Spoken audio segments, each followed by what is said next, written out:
In the spring of 1803, two American politicians visiting Paris closed the sweetest real estate deal they had ever seen. With the simple stroke of a pen, their country doubled in size, all for just $15 million. But in this deal, which was called the Louisiana Purchase, the US didn't actually buy this land from France. France didn't actually own the land. What the United States was buying was the imperial rights to this huge swath of North America. This basically meant that France would stay out of the way and let the budding new empire, the United States, colonize it without interfering. If the United States really wanted ownership over this land, they would need to get it from the people who were here first, which at the time was lots of different native tribes. These are the people who had been here for thousands of years, way before Europeans had the idea of leaving their continent. And this land that the US just bought was theirs. Oh, and this isn't just me, like some modern enlightened person looking back and judging the United States at this time. The US knew that this wasn't their land and that they were going to have to buy it from the people living there. And their big plan was to do things differently, not like the old imperial powers that they had just broken away from. In fact, George Washington was, quote, determined that the US government's administration of Indian affairs shall be directed entirely by the great principles of justice and humanity. Go USA, let's do this in the right way. So instead of conquest, they would negotiate and sign formal treaties with these native nations. Then they would pay them for their land, fair and square. After all, this was a country whose founding document highlights justice, tranquility, welfare, and liberty. In our series, How the US Stole, we get to see how the US grew from a group of English settlers to a global superpower. But none of those stories would exist without this one. The origin story, the first thing that the US ever stole. So Europeans are pouring into this newly formed country, the United States. And the government is making deals and signing treaties with the tribes, allowing these newcomer immigrants to settle on their land. At first, this is a fairly peaceful transactional process. The US would offer food, farming equipment, cash, the services of a blacksmith, all in exchange for ownership over this land. But unsurprisingly, a lot of these tribes had no interest in moving out of their ancestral lands in exchange for, like, farming equipment. And this is where all of George Washington's ideals of justice and humanity really start to dissolve. The US was becoming a more powerful nation. They needed more land for their booming population. So the impatient settlers and their government started playing dirty. The westward movement was like a great tidal wave. You start to see what happens when these tribes say no to the newly powerful United States. In one instance, one group of tribes up near the Great Lakes didn't want to sell their land. They told the United States that this river would be the border and to not cross it, to stay off their land. The US said no, and they took them to war and lost twice. But on the third time, they won the battle and forced the tribes to sign a treaty giving away all of this land, basically all of present-day Ohio. Something very similar happened down here when the Seminole tribes refused to leave their land. The US military came in, another war, killing thousands, forcing the tribes to sign a treaty and pushing them into the swampy interior of the state, where they had no access to their farmland or the ocean. Down here in what was becoming Alabama, the Muskogee Nation refused to sign a relocation treaty, but not wanting to go to war, agreed to sell a portion of their land in return for a guarantee that they could keep the rest. And the United States agreed, and they actually did. And the Muskogee kept their ancestral lands forever. Womp womp, no, that didn't happen. 4 years later, a bunch of white settlers moved in, boxing the Muskogee out of their ancestral land. As tensions grew because of this violated agreement, the US military was called in to force the Muskogee out of their lands. No treaty was ever signed. I mean, the shenanigans ranged the whole gamut here. They would get tribal leaders drunk to trick them into signing this paper that gave them all the land. They would appoint random people to be the tribal leaders and then tell them to sign away the land for the whole tribe. In another conflict, the Sioux and Arapaho nations defeated the US military over and over until the US finally signed a peace treaty acknowledging their land. And they were safe until gold was discovered 8 years later, and the US broke their treaty, redrew the boundaries, built roads on their land, and before you know it, you've got a bunch of white guys with gold pans harvesting this land. Treaties and justice be damned. Eventually, other tribes caught on to what was going to happen, realizing that refusing the US government would mean violence. So they would sign the paper, take the money, and leave. Over the course of almost 100 years, the United States signed 368 treaties with tribal nations, who were driven out one way or another to make way for white settlers, who established control over this land that their government had stolen for them. And yes, you have all the paperwork, all the spreadsheets that they were making, all the treaties, a nice paper trail, but this was all a facade of justice, a thinly veiled campaign for imperial conquest. Before we go on to the story, I just need to tell you that we don't have a sponsor for today's video. Lately, I've been hearing from some sponsors that my videos are too political, which is kind of a bummer because we work really hard to tell really cool stories. And if that means that people don't want to sponsor us, that's fine. Luckily, we have a Patreon where all of you can support this work. It's called The Newsroom. We call it The Newsroom because it just sounds cooler than Patreon, but it is a place where you can support what we are doing, which is something more and more we need. On The Newsroom, you get an extra video every month. It's a behind-the-scenes vlog from all of the people and processes and happenings around here in the studio. You get to see my scripts. You get royalty-free music from our composer, Tom Fox, that you can use in your videos, and live Q&As with me. Members of The Newsroom get to chat with me on a Q&A where they can ask me anything. But more importantly, you get the warm, fuzzy feeling of supporting independent journalism. And if that floats your boat, you can go to the link in my description, patreon.com/JohnnyHarris. Let's get back to the story. Okay, so we have all of this like fake treaty shenanigans going on to help the United States feel like they're doing justice. And it's working. They are moving loads of native people out of their ancestral lands so that white people can settle it.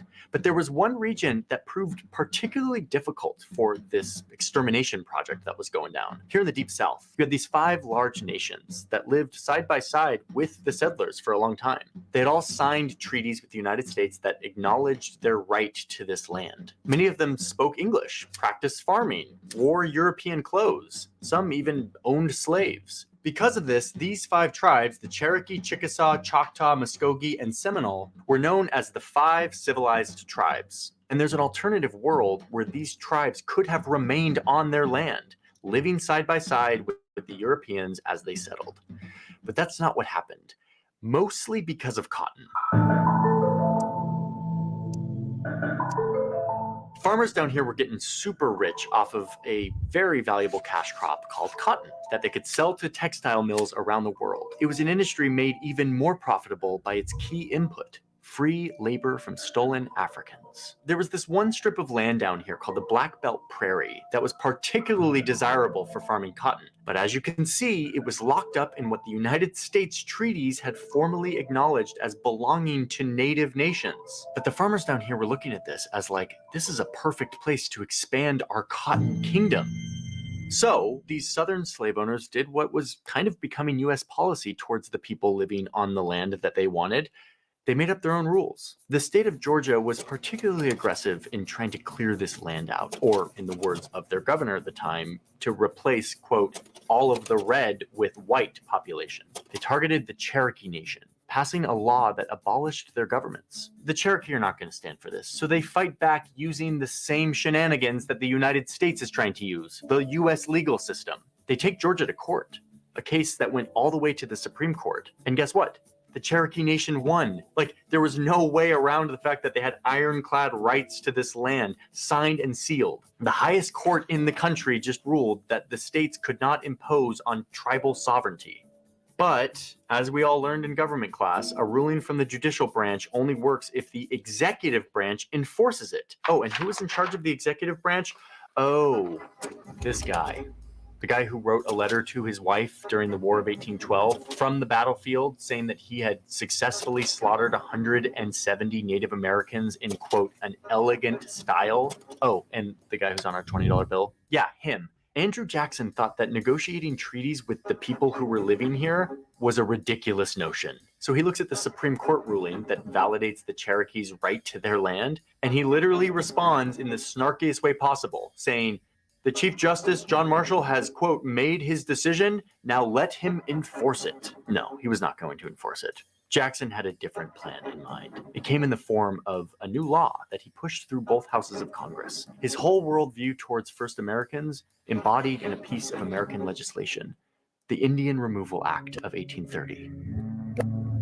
This law used taxpayer money to get tribes out of the United States and to relocate them to an uninhabitable place that surely no American settler will ever end up.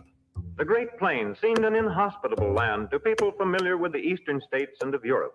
This became their dumping ground, and it came with a promise.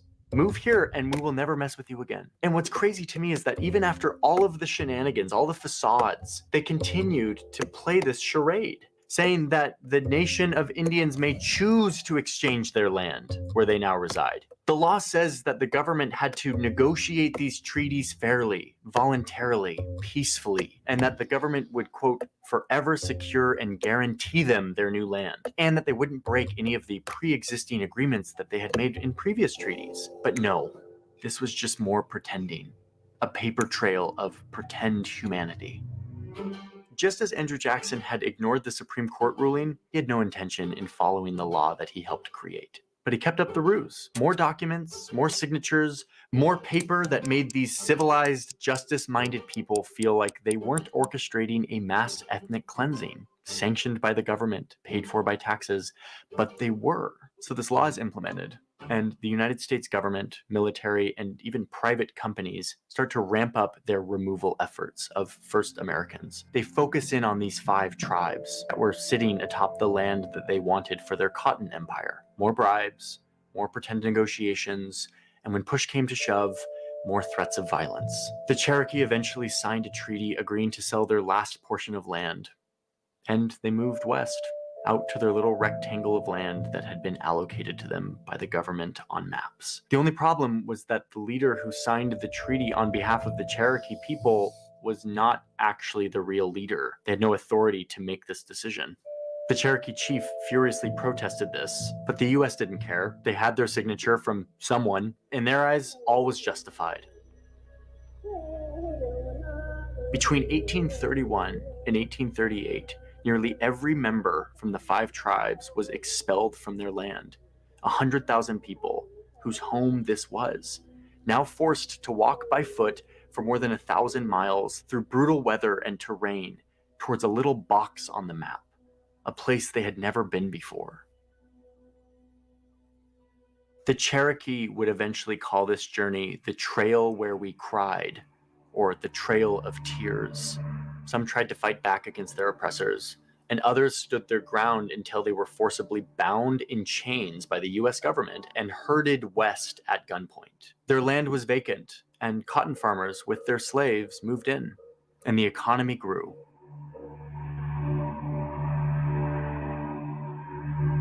We'll never know how many people died during all of this, how many lives were really destroyed. Some people say 3,000, other estimates say 15,000, but you don't need those numbers to see how destructive this was. It was systematic, it was documented, and it was enshrined in law. We have a paper trail of all of it, showing the receipts, the payments, the treaties, the bureaucracy of it all. It's like a bunch of spreadsheets from the 1800s. American settlers, in an effort to be different from the old world empires they fled, ended up carrying out the first state-sponsored ethnic cleansing. There's a reason why Hitler, 100 years later, references this exact event, this process, when he was carrying out his own ethnic cleansing. He said that the Volga, which is a river in Russia, would be, quote, our Mississippi. He said that Europe, not America, would be the land of unlimited possibilities.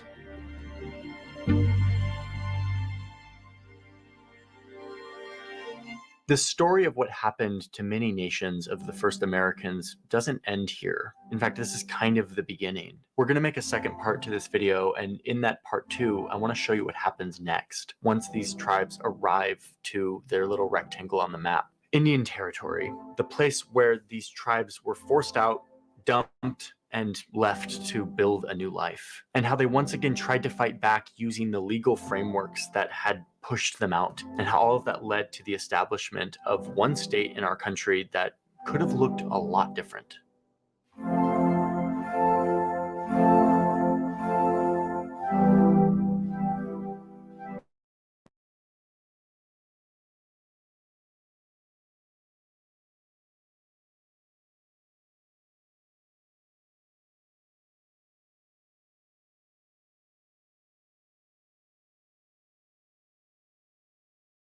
government wanted to get rid of, which is why today it has the second highest number of first Americans of any state. It was once a random rectangle that the US government used to ship native populations after they removed them with a new weapon of state power: paperwork, treaties and payments and spreadsheets. Pretend justice. That's the story we talked about in part 1. The next part is how these first Americans created a state of their own, fighting against their captors to retain one last shred of sovereignty over their land, the land that had been taken from them over and over again. A frontier people had remade a continent, the United States of America.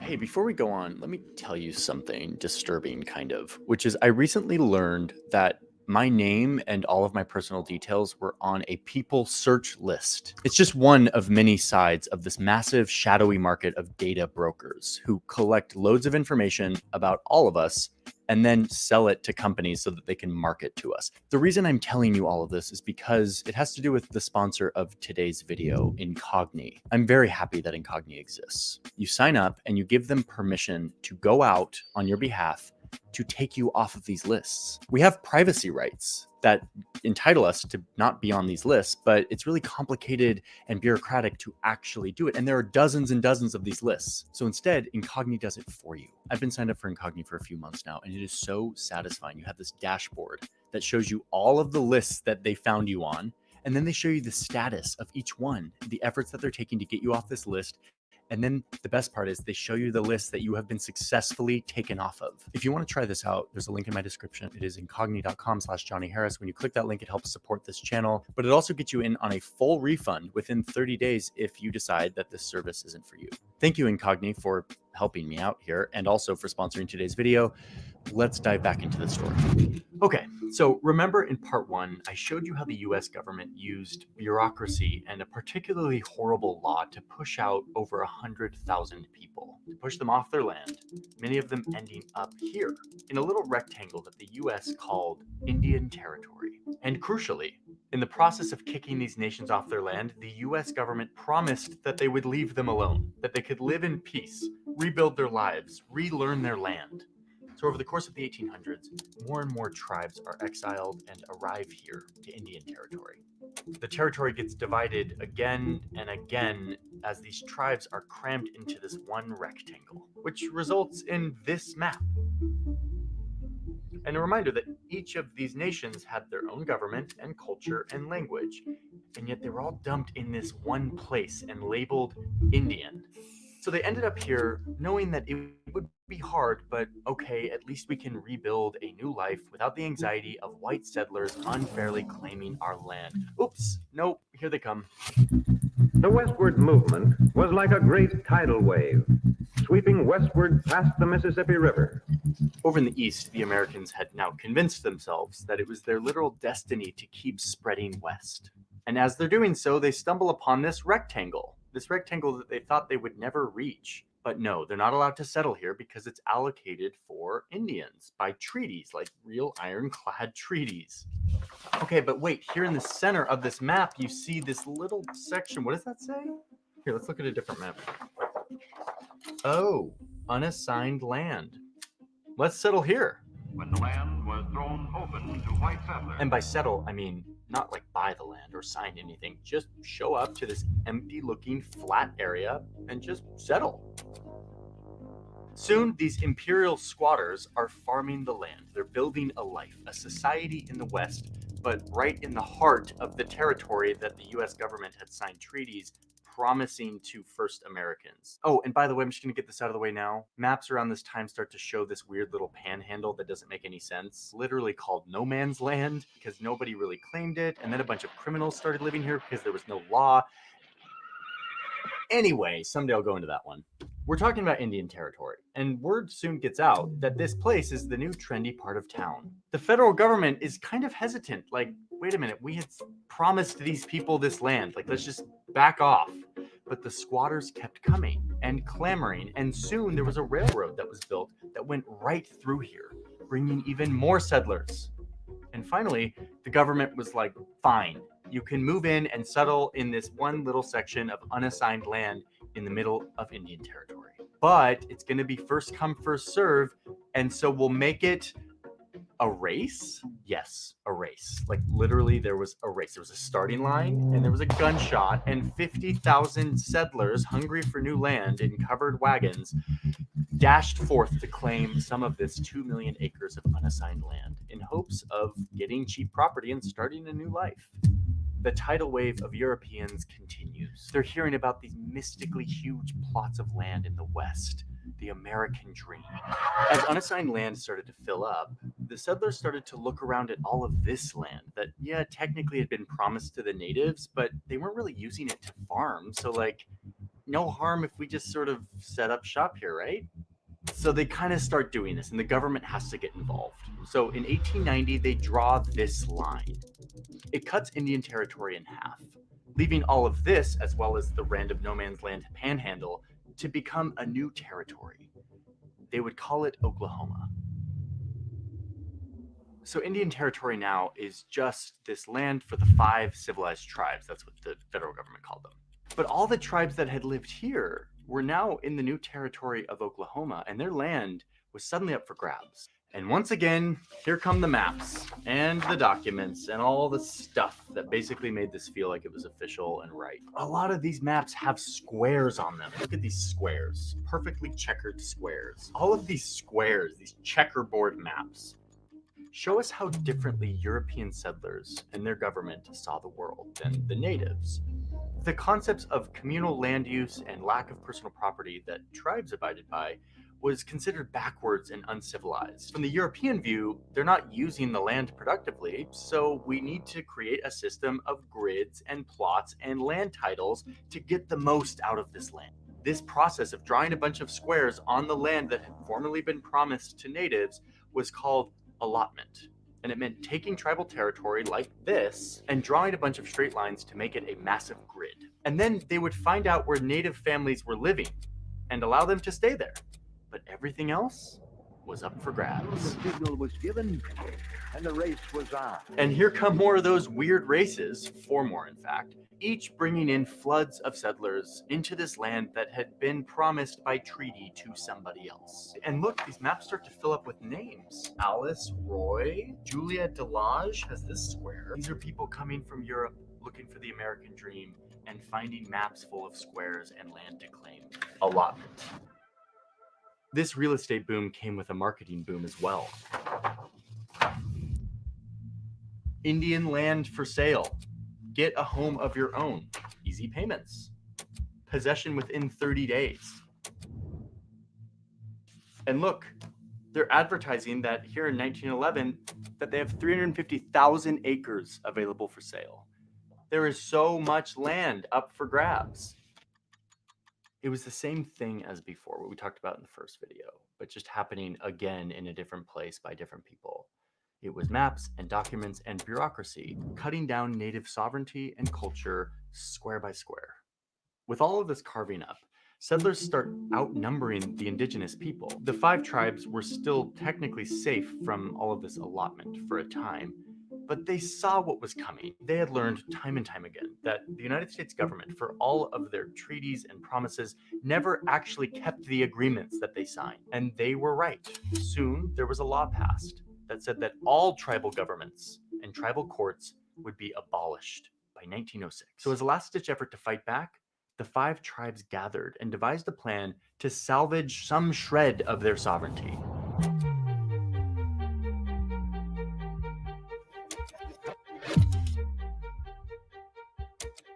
This was a time when U.S. territories were making proposals to be states, and new states were popping up left and right.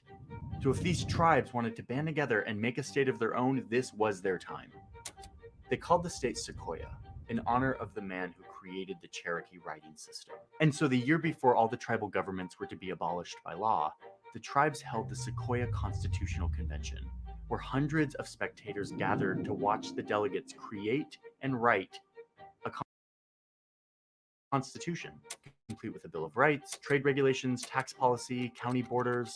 And by the end of it, they had produced this 35,000-word document separated into 18 articles, 270 sections, that had everything they needed for a proper state.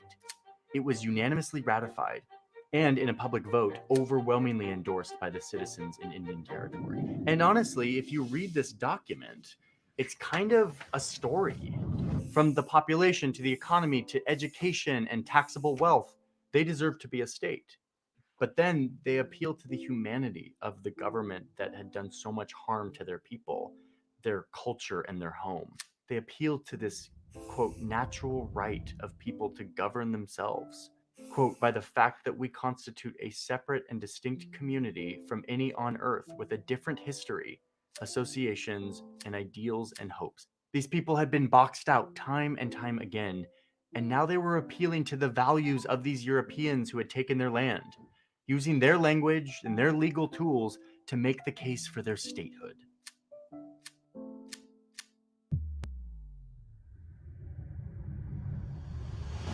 Okay, so now with their well-formulated constitution, their solid proposal, their maps, all of it in hand, the tribal leaders went to Washington,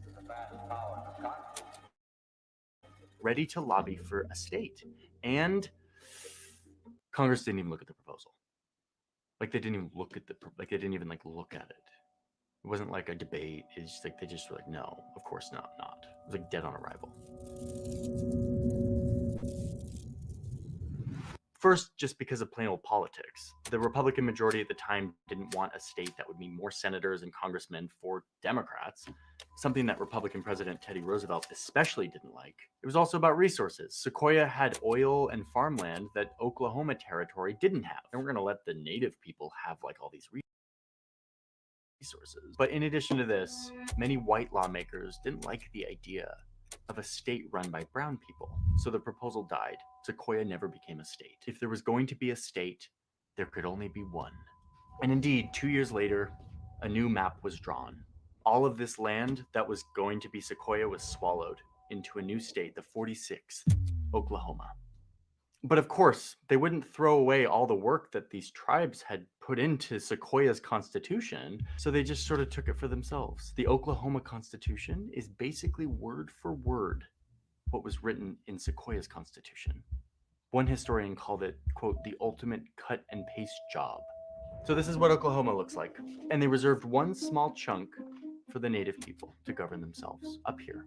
So just as a quick recap, time lapse of the whole thing, remember that first Americans, the people who had lived here for thousands of years, went from roaming freely around all of this to being driven out and dumped into this rectangle, and then eventually cut in half, and then gridded up square by square and sold, to then being further reduced to this. Today, there are 39 recognized tribal nations in Oklahoma, but just one of them has a reservation. Now listen, this is one little shred of the history of the people who lived on this land. This same process happened all over the country as Europeans moved to every corner of the continent. After first Americans were boxed out and lied to and relocated, the United States government eventually settled on this. This is a map from 2020 that shows every federally recognized reservation. There are 326 of them. But remember that this number leaves out the tribes that we talked about in this story. But then later that year, 2020, something big happened. A Supreme Court ruling found that the treaties that the U.S. had signed with the Muskogee, Cherokee, Choctaw, Seminole, and Chickasaw nations, promising that they would leave them alone in Oklahoma, those were legitimate treaties. And that those treaties had been broken when the U.S. government just drew all of them into the state of Oklahoma. And thus, all of this land that was set aside for the 5 tribes during the whole relocation was in fact still tribal land. So what does that mean? Well, what it means at first is that Google Maps shows these borders that we've been looking at, these borders from treaties in the late 1800s. But if nothing else, it makes crystal clear how much of a charade all of this justice was back in the day. All of the treaties, all of the legal processes, it was all pretend. It was a sterilized version of the classical imperialism that these Europeans had kind of fled from. And yet it was incredibly effective. I mean, the very way that I have had to tell this story is proof of how effective it is.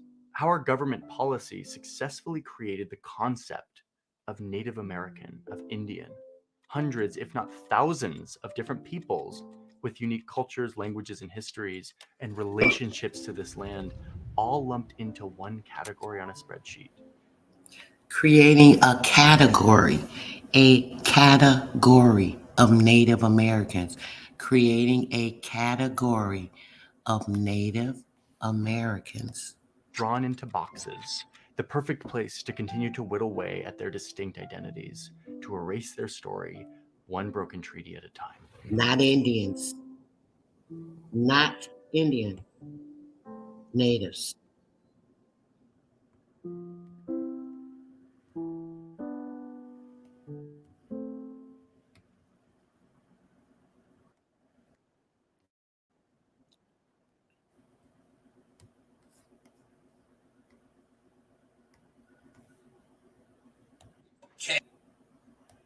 Niggas be little guinea pig larvae straight out the womb. Little nigga squirming. And the nigga eating the shit, just dropping it in his mouth like a chicken McNugget. But I'm the racist. What's good, Steve? And the niggas, what's good, Steve?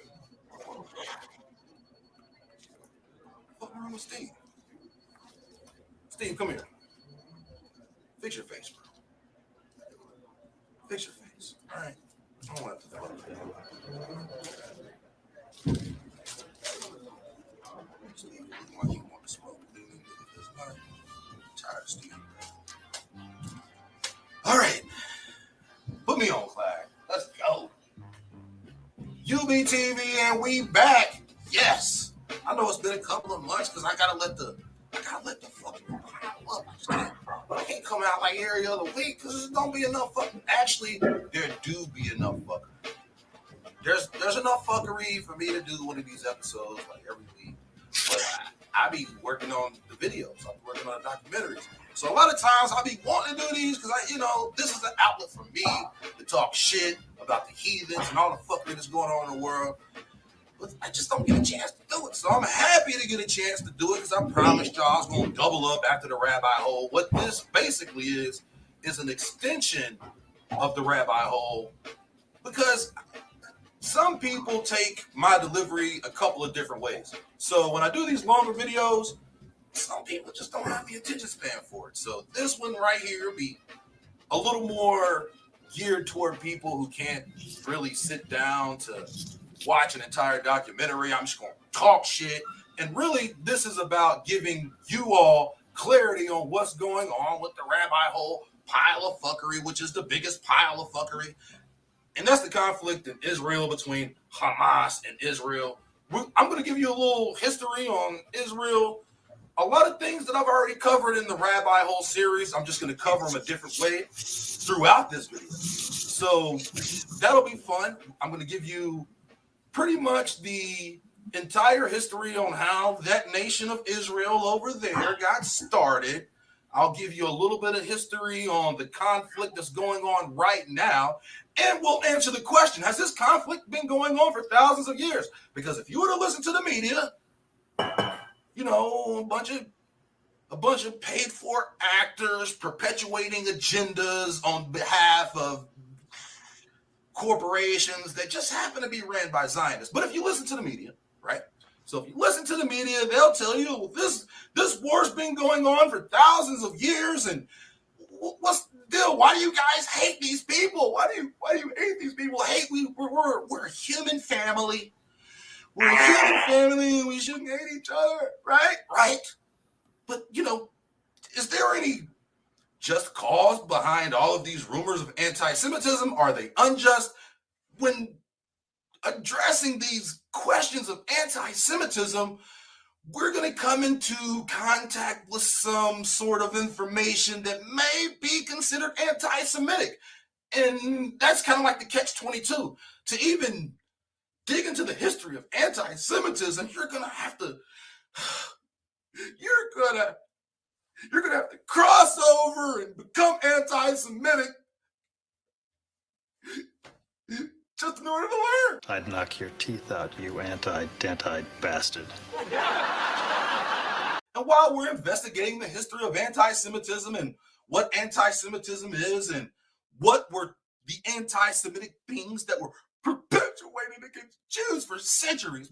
Before we investigate that, or along with our investigation of that, we're going to look at the top reasons why people may dislike Jews. If there were any cause behind anti-Semitism, what would those causes be? But coming up first, not only are we back, but they back. Fucking Buck Rogers, bitch. 21st fucking century and beyond. They going back to the moon, bitch. We going back to the moon. And all you niggas is talking about, we ain't ever gone to the moon.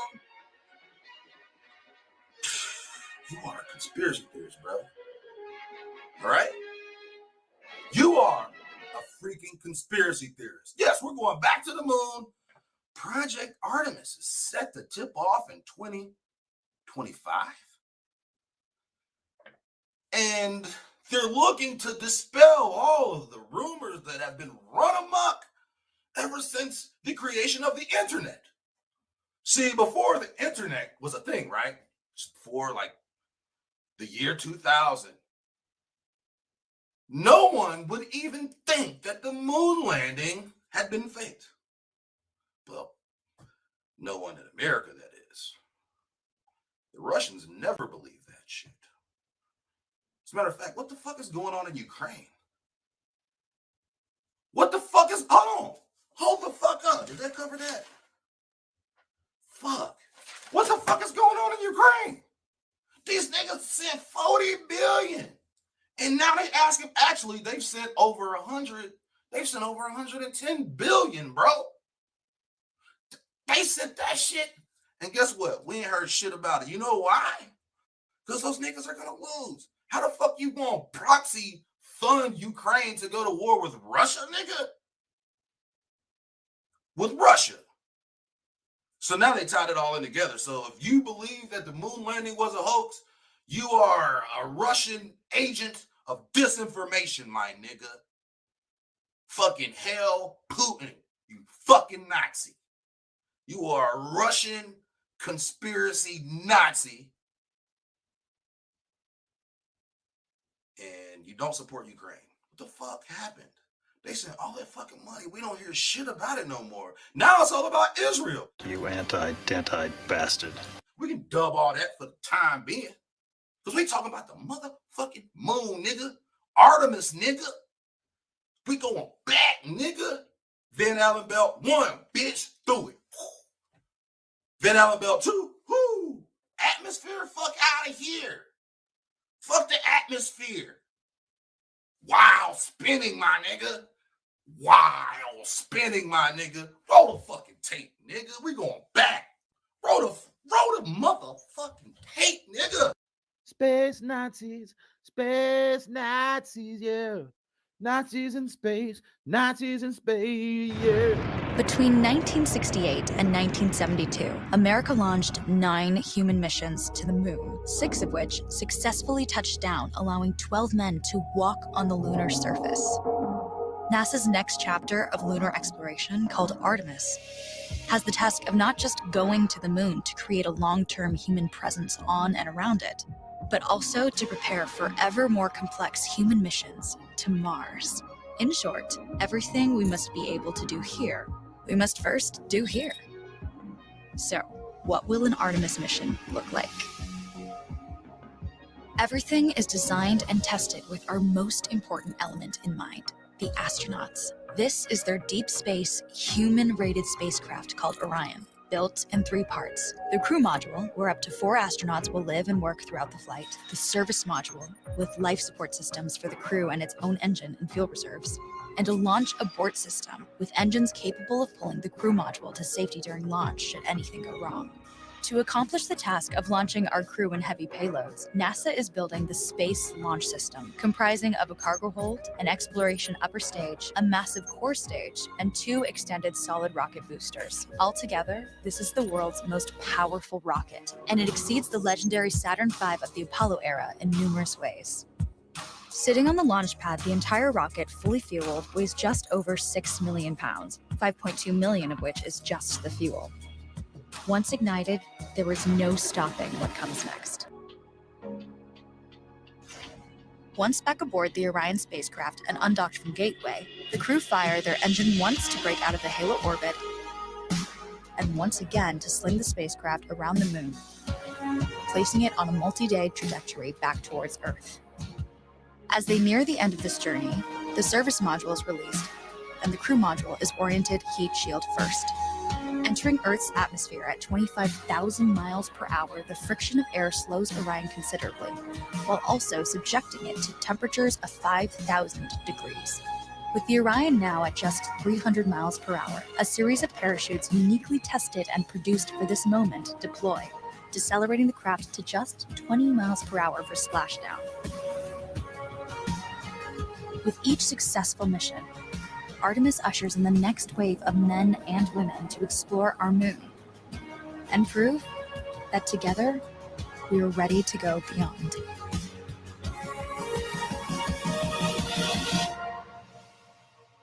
Yo, did you see that shit? That shit crispy as fuck, boy. What you talking about? Oh my God, that shit was fucking clean, boy. You see that new rocket, my nigga? Bruh, new technology, my nigga. New spaceship, new rocket, nigga. New phone. Nigga, we ain't on the fucking landline no more, my nigga. We on that Verizon, bro. They got 97% coverage in Van Allen Belt 1 and 2, my nigga. And on the moon, fuck out of here, bro.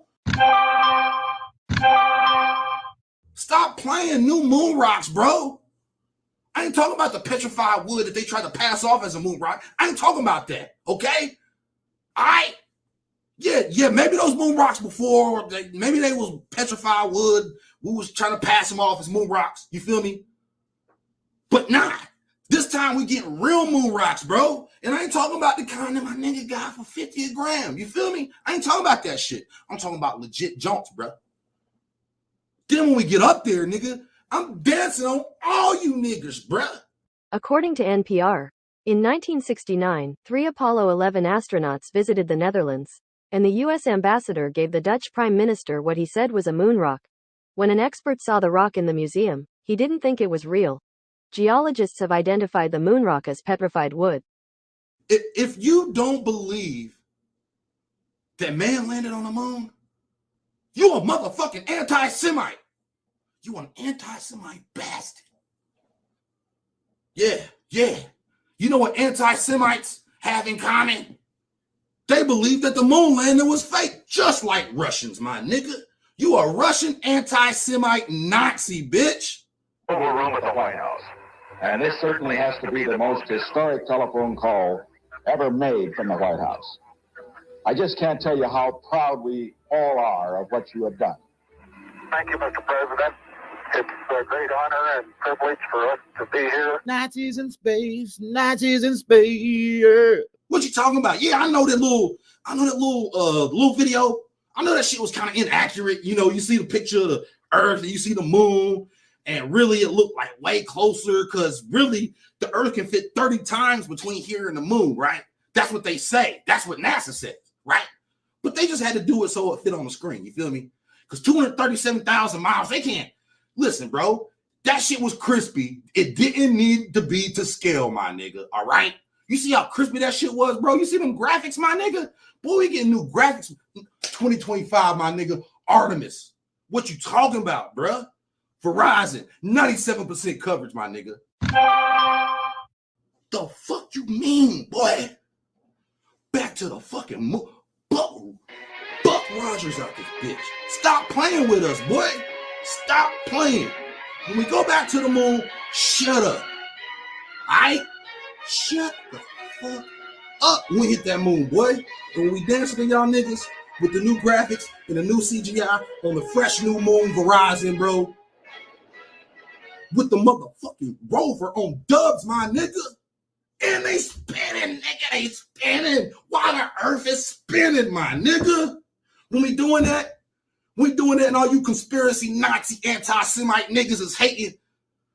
Nigga, get the fuck out of here, bro. When we doing that and y'all niggas is hating, just leave, nigga. So we can two-step.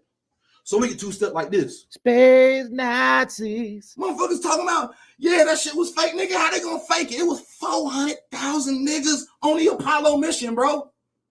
400,000. Oh, they was all in on it, bro. Did nobody snitch, bro? So you had 400,000 niggas all on the same mission. Ain't nobody snitch, bro. Space Nazis. Don't you understand that when 400,000 niggas work on something, every last nigga knows every move of all 399,999 other motherfuckers, bro? What you talking about? You don't think the tellers at Bank of America know what the president does every day, nigga? You gotta know that before you get the job, nigga. What you think them niggas in Subway didn't know Jared was fucking them little boys? They did. That's what happens when you get a job. Don't matter if you at the top or the bottom, nigga. You know every move of everybody in the motherfucking organization, nigga. With each successful mission, Artemis ushers in the next wave of men and women to explore our moon and prove that together we are ready to go beyond. That fucking old rocket out of here, my nigga. Yeah. Back to the moon, boy. That's right. I know that nigga Stanley Kubrick died. I know. That's why we fucking with James Cameron. Yes, sir. James Cameron's about to direct the Artemis moon missions, nigga. And then all you motherfucking conspiracy theorists, Nazi, Russian anti-Semites can get the fuck out my face. Space Nazis. Speaking of anti-Semites, why do people hate Jews? Ivy League universities across the country in hot water tonight following that congressional hearing on anti-Semitism this week. Jewish students have reported an uptick in anti-Semitic rhetoric on campuses nationwide, and now lawmakers are working to hold university administrators accountable. In the wake of controversial testimony from Ivy League presidents, 2 UPenn higher-ups stepped down, including the president, from their roles this weekend. And now calls are mounting for the presidents of MIT and Harvard to follow suit. News Nation correspondent Ryan Bass has the very latest on what lawmakers want to see from these top universities. Ryan? It's bipartisan at this point, Natasha. Both sides of the aisle of lawmakers, they want leadership changes at these Ivy League institutions and a proposed plan on how these schools are going to better protect students and teachers moving forward from anti-Semitic attacks on campus. But not everyone is calling for Harvard's president to step aside. Some colleagues have even come to her defense, saying Harvard and she should not cave to public pressure. We embrace a commitment to free expression and give a wide berth to free expression, even of views that are objectionable. You and I both know that's not the case. One day after University of Pennsylvania President Liz McGill resigned over intense backlash following this week's congressional hearing, pressure is on Harvard's president to do the same. Harvard's Board of Trustees met on campus Sunday, 5 days after President Claudine Gay's combative testimony, which many say failed to stand up to anti-Semitism on campus. We embrace a commitment to free expression, even of views that are objectionable, offensive, hateful. Harvard ranks the lowest when it comes to protecting Jewish students. This is why I've called for your resignation, and your testimony today, not being able to answer with moral clarity, speaks volumes. Congresswoman Stefanik called for both Dr. Gay and MIT President Dr. Sally Kornbluth to follow McGill and step down, posting on X, quote, "1 down, 2 to go. This is only the very beginning of addressing the pervasive rot of anti-Semitism that has destroyed the most prestigious higher education institutions in America." She went on to say, Harvard and MIT, do the right thing. The world is watching. A bipartisan group of more than 70 lawmakers penned a letter on Friday to the boards of Harvard, MIT, and Penn, asking them to make a leadership change, saying that's the only solution to, quote, ensure that Jewish and Israeli students, teachers, and faculty are safe on your campuses. MIT's governing board released a statement the day prior, declaring their full and unreserved support for President Kornbluth. And some Harvard faculty members are coming to Dr. Gay's defense, too, with law professor Ben Adelson saying he was, quote, dismayed by Liz McGill's resignation. And I so hope that Claudine Gay and Harvard will not follow. I fear too few of us have said what many of us think. She did nothing wrong. And the real failure of leadership would be surrendering to a campaign so hostile to our values. I've heard that thoughtless, reckless, and hateful language on our campus. I will say again, that type of hateful speech is personally abhorrent to me. And there's apparently widespread support for Dr. Gay to keep her job here, Natasha. Harvard's on-campus newspaper reporting that more than 350 faculty members actually signed a letter Sunday that was addressed to the school's top governing body, urging them to resist calls to remove Dr. Gay as president of the university. Dr. Gay's last public comments came on Friday, where she reversed course from that testimony, apologizing and saying that her words matter. Natasha, we'll see if this governing board does in fact cave to public pressure and decide to force her to resign. But as of now, she still has her job. Quote, NPR, nearly 1 out of every 4 Jews in the U.S. has been a subject of anti-Semitism over the past year, a number that advocates for the Jewish community say should trouble all Americans. Wow, 1 out of every 4 Jews has experienced anti-Semitism. Random question. Has 1 out of every 4 blacks experienced racism in the last year? Just curious. Because possibly anti-Semitism is more rampant than racism. Now, when a Jew says they experience anti-Semitism, for one, how? What do they say? Like, hey, get out of here, you dirty Jew? And they would have to know that they were Jews. Like, did they all run up in the synagogue and be like, hey, get out of here? How is it possible for 25% of the Jewish people in America to have experienced anti-Semitism in the last year? How is that possible? The data was published in a new report released Monday by the American Jewish Committee, which called for action to stop what the group characterized as a severe problem in the nation. 17% of respondents in the committee's survey say they have been a subject of an anti-Semitic remark in person. Wow. This must be from a person who can tell a Jew from a regular ass white person, which a Jew is a white person, okay? No matter what they say. While 12% say they were the victim of an anti-Semitic remark online, 3% of Jews who responded to the poll said they were the target of an anti-Semitic physical attack here in America. Really? Can 3% of Black Americans say they were physically and racially attacked in the last year? So apparently anti-Semitism is far more rampant than racism. And these people who are doing all of these anti-Semitic hate crimes toward Jews, they can tell the difference between a Jew and a cracker, apparently. Now is the time for American society to stand up and say enough is enough. American Jews see anti-Semitism on the far right and the far left among extremists acting in the name of Islam and elsewhere throughout America. The committee's CEO, David Harris, said in a statement. The report also found out of fear of anti-Semitism, 39% of American Jews changed their behavior in the last 12 months, such as avoiding posting online content or wearing items that would identify them as Jewish. Oh my God, what? They needed to wear something to let you know they're Jewish because you couldn't tell otherwise. Where's the outrage? Where's the recognition that anti-Semitism may begin with Jews, but ultimately targets the fabric and fiber of any democratic society, Harris added. An outbreak in violence between Israel and Hamas in the spring saw an uptick in anti-Semitic hate crimes. Thousands of miles away in the U.S., the Anti-Defamation League said it received 193 reports of possible anti-Semitic violence in the week that the fighting began, a nearly 50% increase from the week prior. Hate crimes against Muslims also grew in the days after the violence in Gaza. You know, like the crazy-ass white dude who killed the Palestinian kid because he had been radicalized by the lying-ass Zionist media. I'm waiting on the violent report about Jews being attacked in the street for being Jewish. As if anybody fucking knows what you are, you white motherfucker. Unless you're wearing the fucking curly fucking sideburns and a fucking hat or a fucking yarmulke, unless your lips are covered in blood, how is anybody gonna know? The report also highlights a stark divide between the number of Jews who believe anti-Semitism is a problem in the U.S. versus the rest of the population. Some 90% of American Jews think anti-Semitism is a problem in the country, while just 60% of the general population said the same.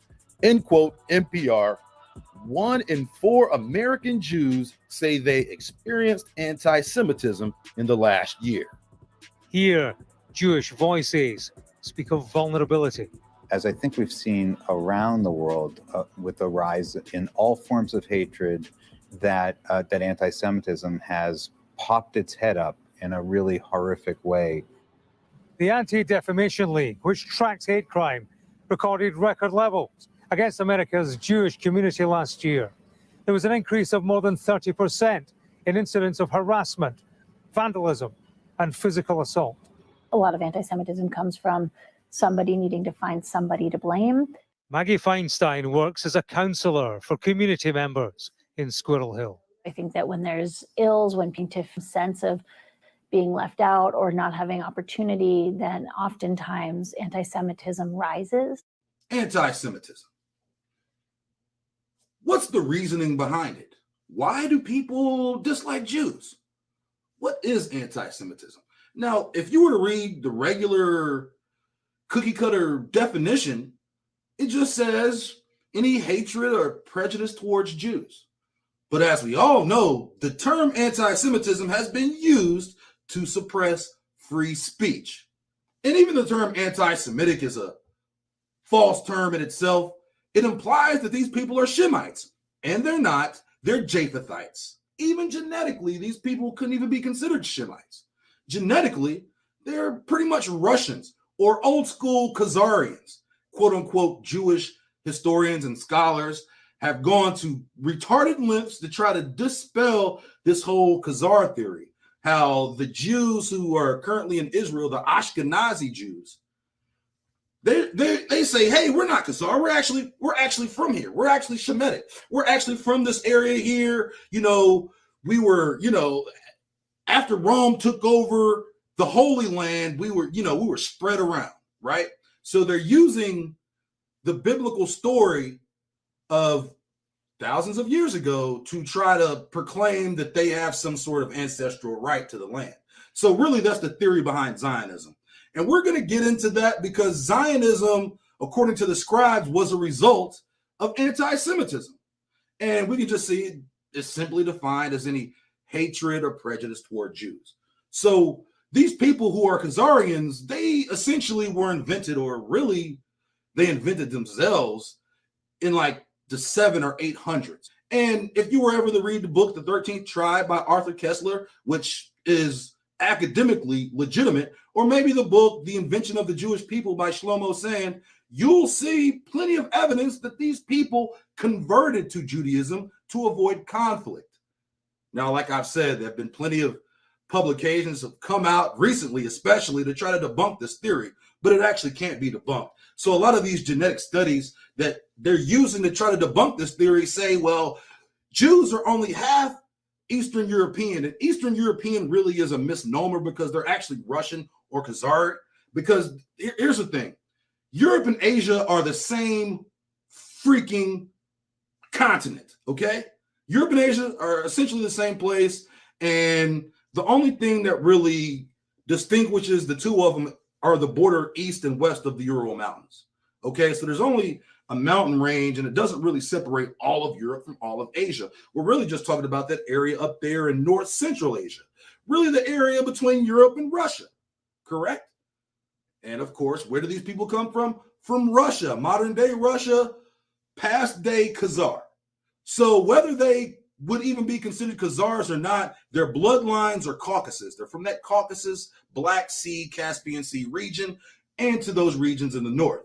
Okay, genetically, that's who these people are. They're not Shemites, and that is assuming that Shemites live in that area in Israel, because those people, the Palestinians and all the people who live in those greater areas, are actually Hamites.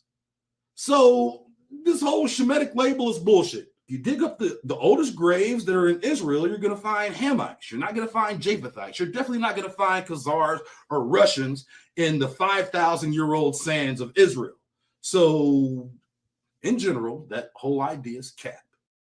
During this time and after this time, going into the Crusades and even going into the Spanish Inquisition, which is kind of interesting because they kicked out all the Jews from Spain, and then the Jews become wealthy slave trader merchants in the Americas.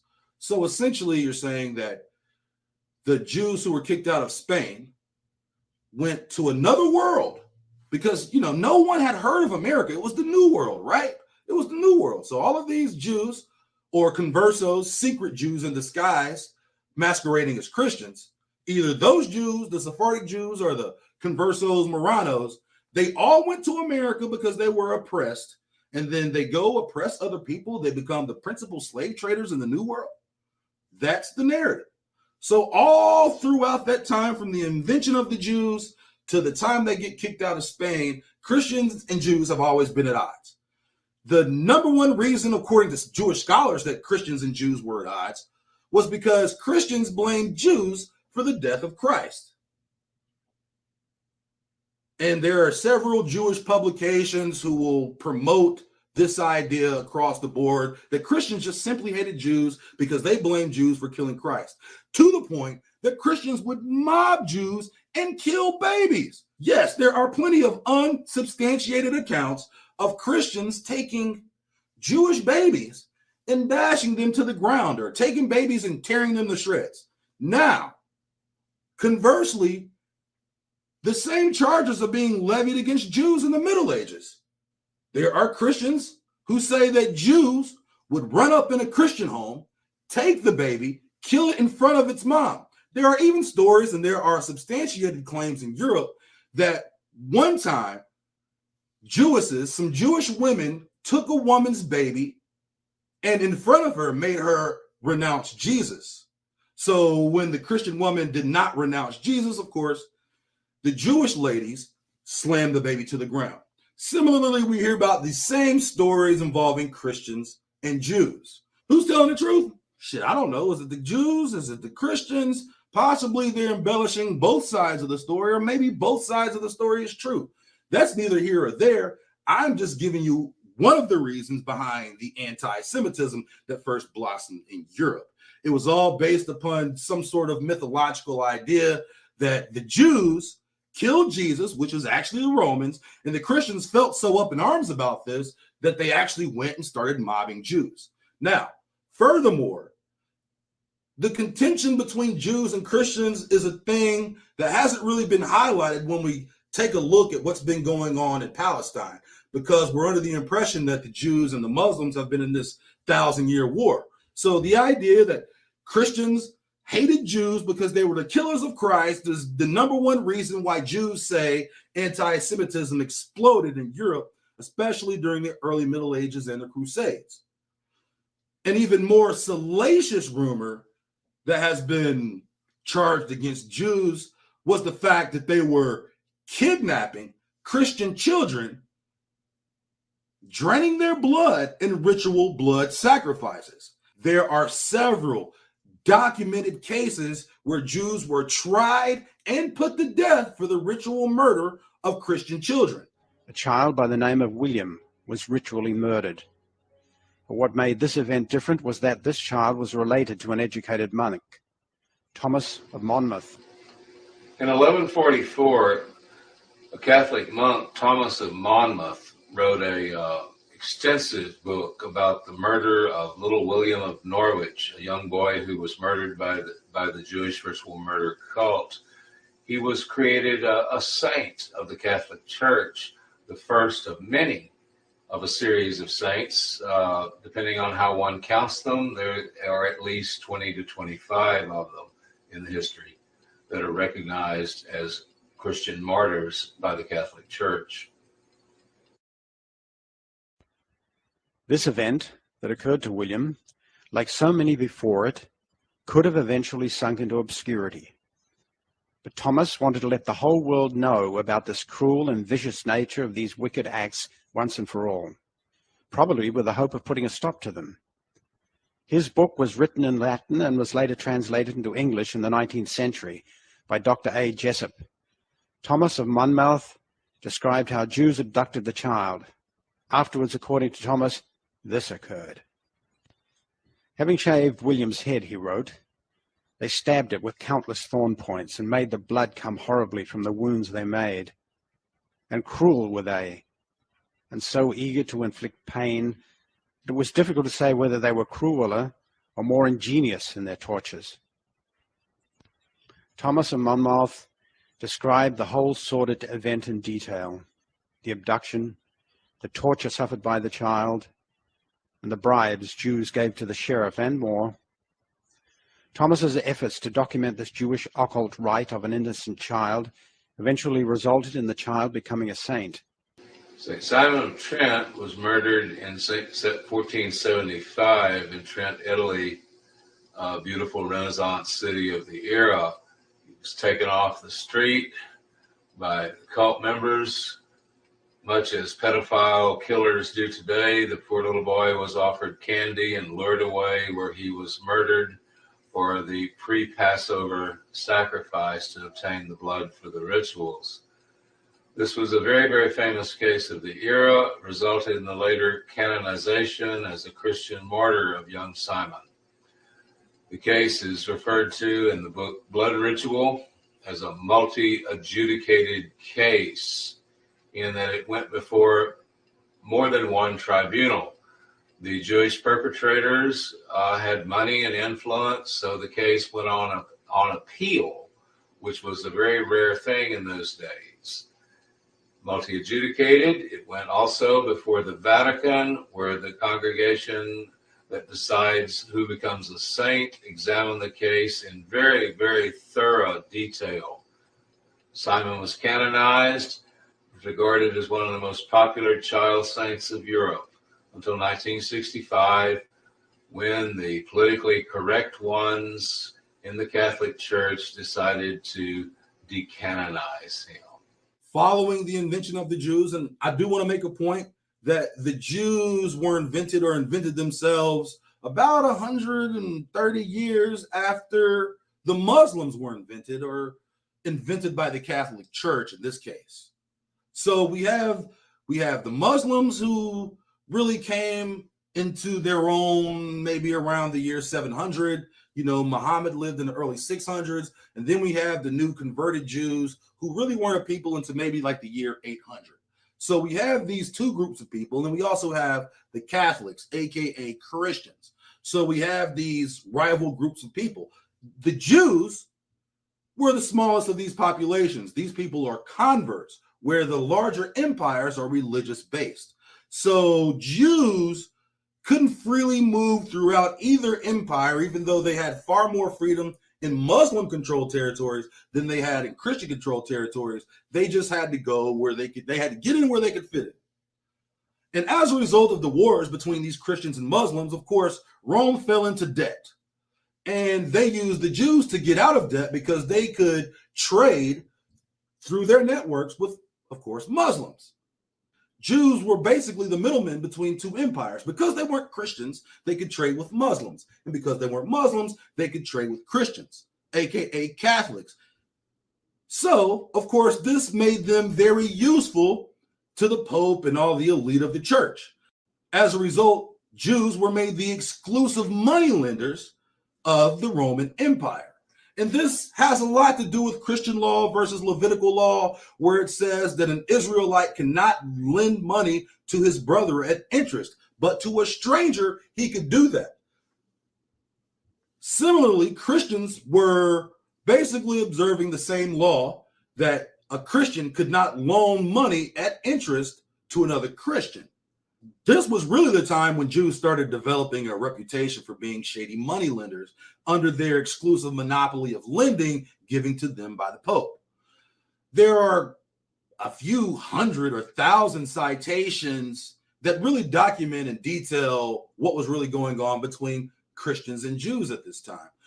A good citation is The Vexing Jewish Question, and that has quite a few documented citations that are literally from hundreds of other books. You could also look up the Concilia of Alessandro on Jews and usury.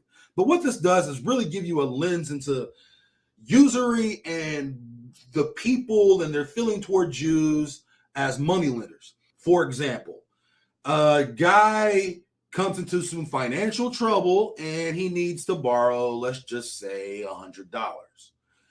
During this time, math wasn't a skill taught on the farms. Math wasn't a skill people even knew much about. So what the Jew ended up doing was charging people 80% interest on loans.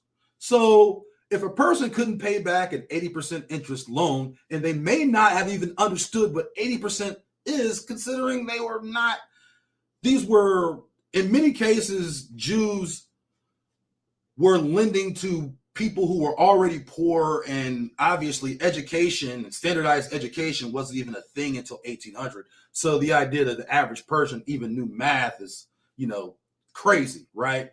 So a Jew would say lend $100 at 80% interest. Well, if a person can't pay that 80% interest back, they end up becoming under some sort of bond servitude. And I don't even think Jews deny that the reason many Christians had some sort of adverse idea about, who they were, just didn't like them, was the fact that they were scheming them and they were basically financially exploiting them. And they were using, interest to do it. So they didn't have to guarantee any loan with anything more than what they said they were going to give you, because they were running with unlimited credit. And not only that, they had the backing and the protection of the church. So in this scenario, there are two Jewish moneylenders, and now they own half the town, and half the town's people are working for them, and they're perpetually in debt, to the point that basically the people, half the town, have become slaves to two Jews. Now, in this story, these two Jewish families, they like to flaunt their wealth in front of all the town common folk. See, what they do is they move in, they lend money, they gain resources, they get wealth off the backs of the people in the town, and eventually turn the people into slaves because they can't pay back their loans because they have inflated interest rates up to 100%. So I'm using 80%, but some loans were 100%. There was actually a law in Europe, like in the 1300s or 1400s, that said if you lend money to a Christian, you can't charge them more than 43%. They put a cap at 43%, and that didn't happen until like way later. So for centuries, these guys were able to get away with 80 to 100% loans, put people into debt servitude, repossess their land, and then use them to work their land, essentially turning them into slaves. Well, the people in that small town got tired of that shit. So what did they do? They ran up in the house, started snatching motherfuckers, kicked them out, set the house on fire. Maybe they killed them. But I think in the story, they burnt the house down and kicked them out and told them to leave the town. But we could see that although that could be considered violence toward people because of their ethnicity, the idea that it's prejudice toward Jews because of their ethnicity or because they're the killers of Christ or whatever kind of asinine reason that someone would say that they wanted to hurt or kill people, it was essentially the fact that people were being turned into bond slaves on their own land. And this would be a charge against Jews for centuries, even up into and past the Inquisition. And we can honestly say it still goes on in present day, as we know that most of these financial institutions who are robbing the public and are in cahoots with the Federal Reserve, we know that those are all mostly, if not all, Jewish-run organizations. So we can still see that that rumor still persists today. So with their free travel and communication between basically enemies. So because Jews were cool with Muslims and Christians and they could go between empires, Christians became overly skeptical. During these skirmishes and these wars between Christians and Muslims, if the Muslim if the Muslims conquered a territory, they took Christian slaves. And almost in every case, or in most cases, I would say, that when those Muslims took Christian slaves, they were traded to Jews. And then Jews traded these Christian slaves to other parts of Europe, Asia, and North Africa. Even Crimea. Crimea was probably the largest slave trading port in the old world, right? When I say the old world, I mean like I would say from the Middle Ages all the way up into the Inquisition. So when the Muslims conquered a Christian territory, they would give the Christian slave to the Jewish merchant, and the Jewish merchant would take him to one of these slave ports in the north of Africa, in the Horn of Africa, or they're taking them up to Crimea, or they're taking them to Spain. As a matter of fact, Sephardic Jews became known as the people who made eunuchs. Sephardic Jews were notorious for castrating slaves and then trading them at market because they knew that eunuchs brought more at market than the average slave. So that was apparently, according to several cited sources during the Middle Ages, that eunuchs came from Sephardic Jews, mostly came from Spain. And so if you had a slave that you wanted to get castrated, you actually sent him to Spain. And then he came back as a eunuch and maybe your favorite slave, right? Because he's been castrated, he's no longer a threat to you. And that made these slaves a lot more attractive. In general, Jews traded Christian slaves in Muslim territories. And also, Jews traded Christians among Christians. So we have this philosophy of going in between warring countries, speculating on confrontation. And so the Jews were able to make a large enterprise basically off war. And like I was saying, the number one slave market in Eurasia and really that side of the world was Crimea, or Kaffa, what it used to be called. And of course, this is a large Jewish ancestral home base. As a matter of fact, that's where the Jews come from. Unto this day, even Ukraine, even Poland, even those areas in Russia, the Black Sea, Caspian Sea, that whole Caucasus region, that's where these people come from. Really, Jews can't deny. Now, if you were to say that Jews were the principal slave traders of the old world and even coming up into the Americas and colonizing the Americas, that's considered anti-Semitic. Whether it was the Christ thing, whether it was the usury thing, the slave thing, I can't trust you thing, the money lending thing, or the child sacrifice thing, these were the things that made people in Europe, especially Christians, hate Jews. Now we fast forward to present day. And the reason people hate Jews now is Zionism. Most of this old history people don't know about or don't really know the foundations. But Zionism is the reason that people are marching in the streets right now. It's because of Zionism. It is this idea that the Jews have right to occupy Palestine. So this is really the newest form of colonialism. The Palestinians are some of the last people, if not the last people, to be colonized. So from the late 1800s to the mid 1940s, the Jews were just establishing themselves on the land. Honestly, there wasn't much conflict. But after 1948, that's really where the conflict came, and that's because they declared themselves their own sovereignty, where now we're no longer Palestine, we are our own nation. So Zionism is this idea that these people have this right to be able to occupy this land. And they're using biblical history in order to assert this claim, which in itself is a fallacy because, for one, that's not ancient Israel, and these people aren't ancient Israelites. But if you can get the world to believe that lie, then you can get the world to believe that you might have some right to the land. And now you'll see on these message boards people crying for Israel like they didn't just debo the Palestinians 60 years ago out of their own homeland. And I think the interesting thing about all of this is they'll always say, and you'll see it on the media, they'll be like, these people have been at war for thousands of years. That's a lie. These people haven't been at war thousands of years.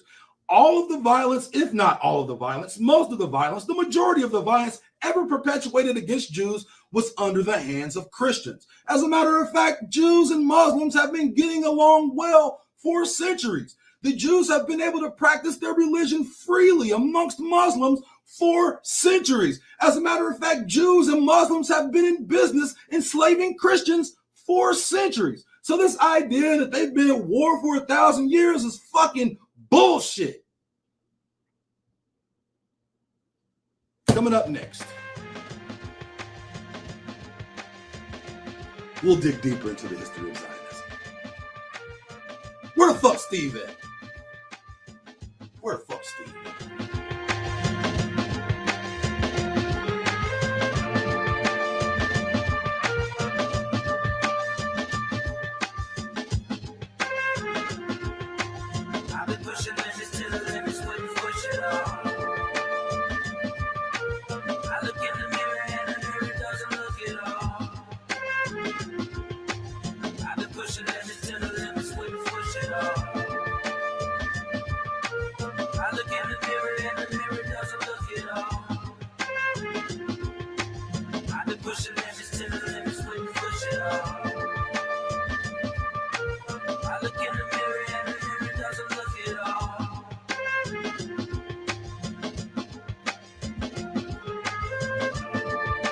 All right, sorry guys, I was actually live on TikTok. I just ended Quote it at that point. KQED, I did not mean to inform, do you guys. inspire, Peace and bliss to involve. everyone that's coming in.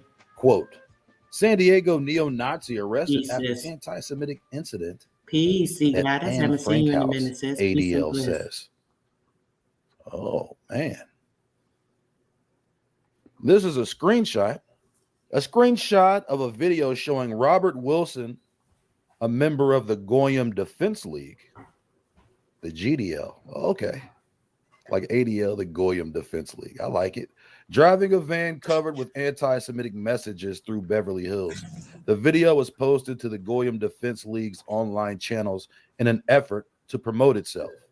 Former San Diego County resident Robert Wilson, a known neo-Nazi, was arrested Tuesday by Polish authorities on suspicion of projecting an anti-Semitic message on the Anne Frank house in Amsterdam.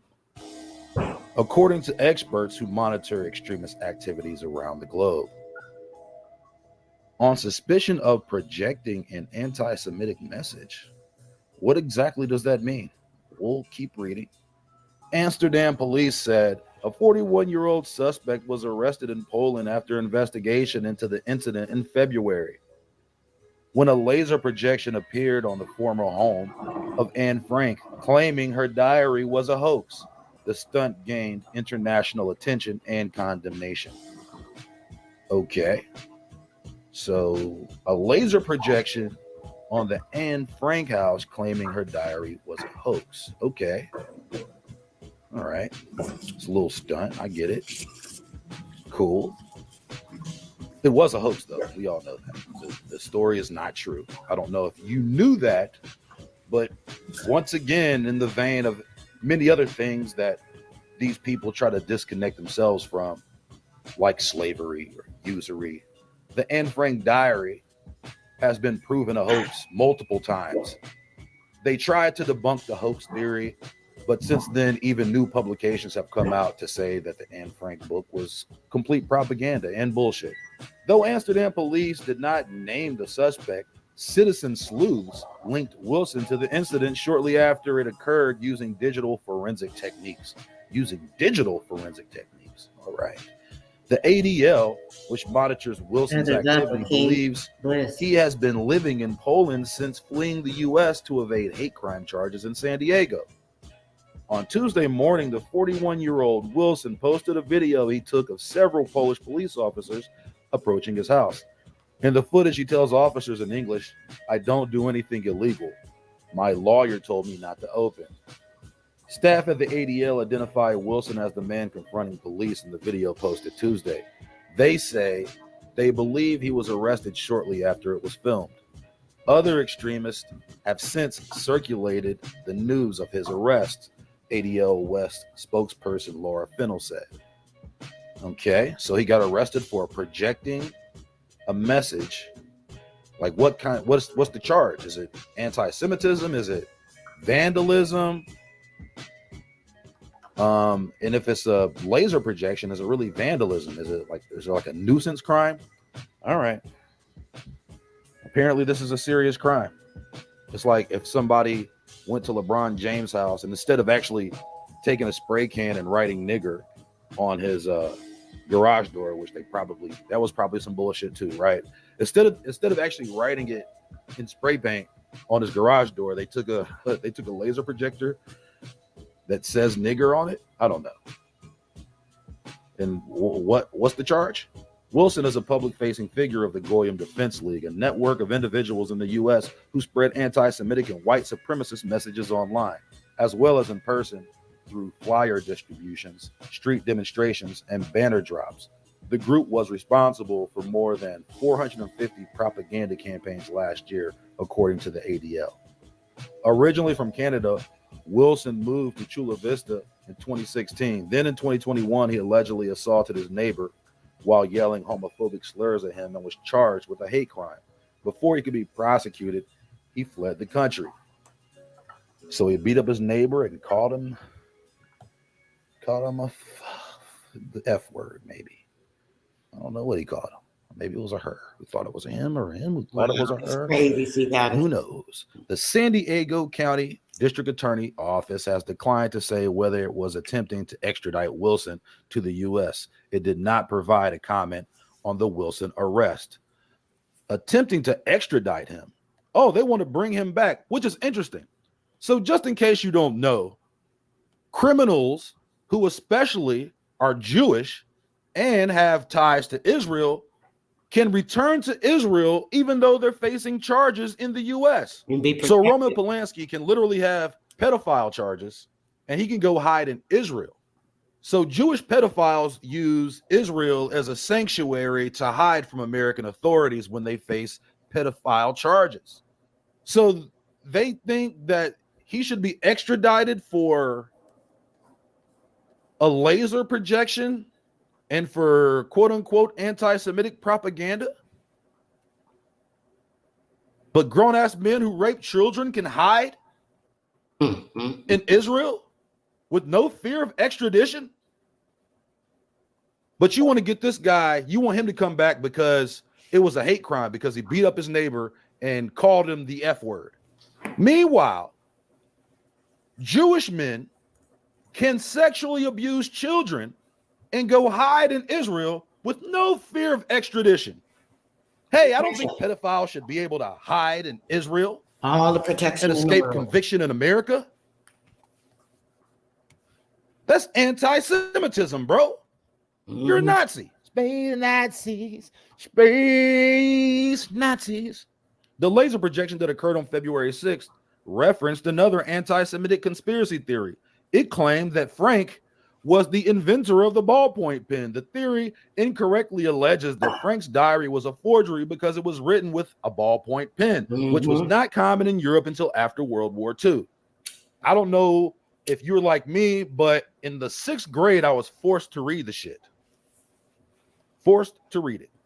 So yes, I read the diary of Anne Frank as a fucking 11-year-old. So even from a very young age, when I was 11, I was being bombarded with false propaganda. Days after the projection, a video of the incident appeared in a chat on Telegram, a messaging app that included members of the Goyim Defense League. The Anne Frank House organization, which runs a museum on the property, said at the time that they learned of this with shock and revulsion. Oh my God, they were revulsed. They were revulsed. You know what doesn't revulse them, though?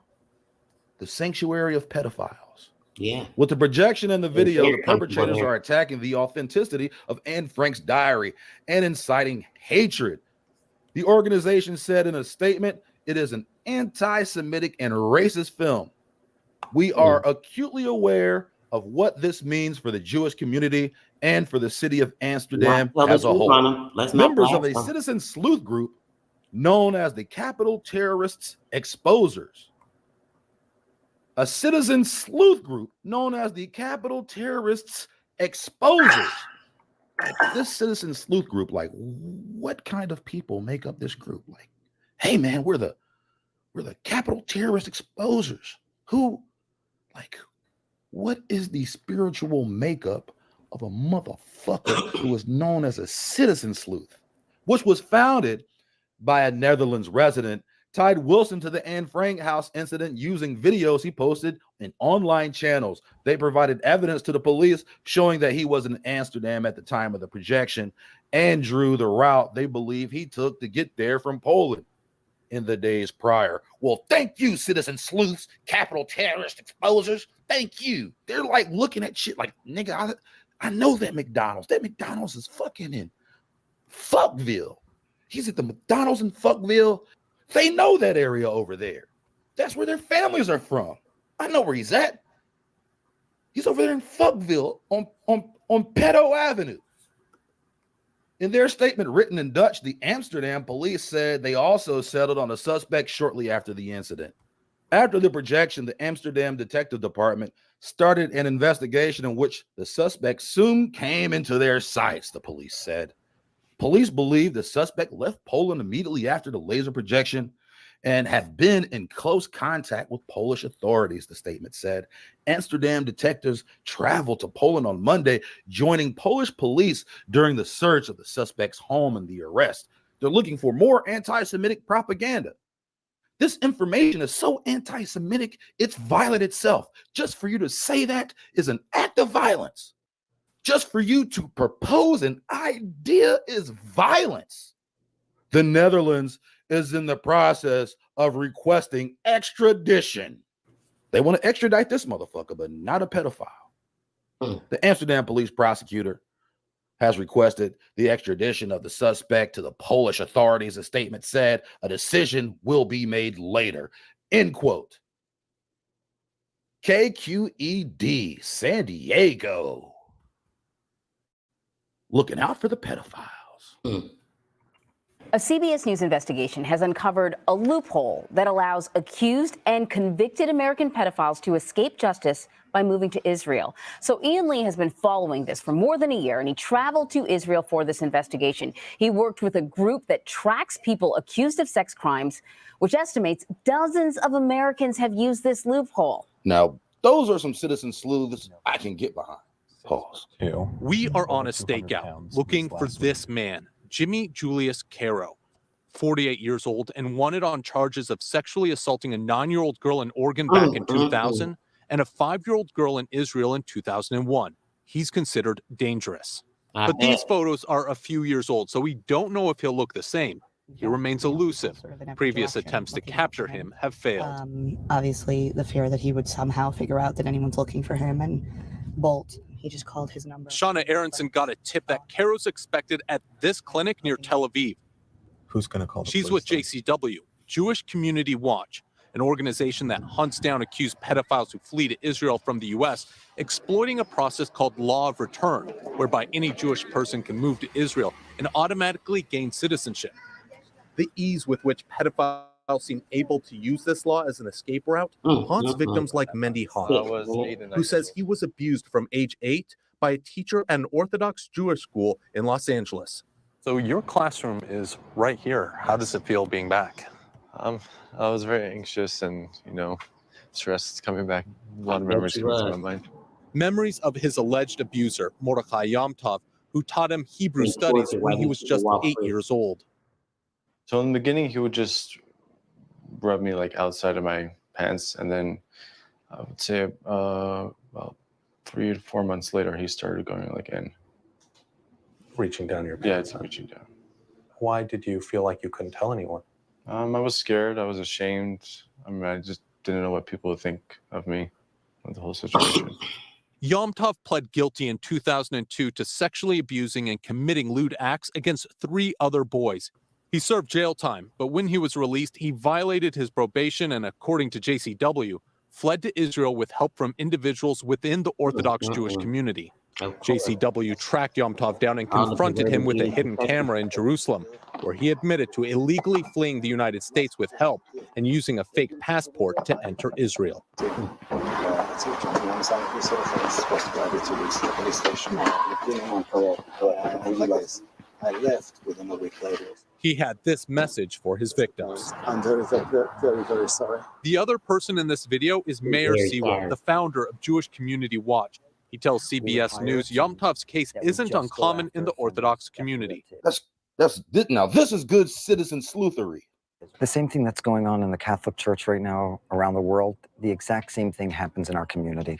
The rabbis say it's, you know what, he promised he's going to go for therapy, he's never going to do it again. Boom, he's in another community. A few years later, he's at the same thing, and we hear more allegations that the person continued to abuse children. Same thing. And often, those Over and abusers over. end up in Israel.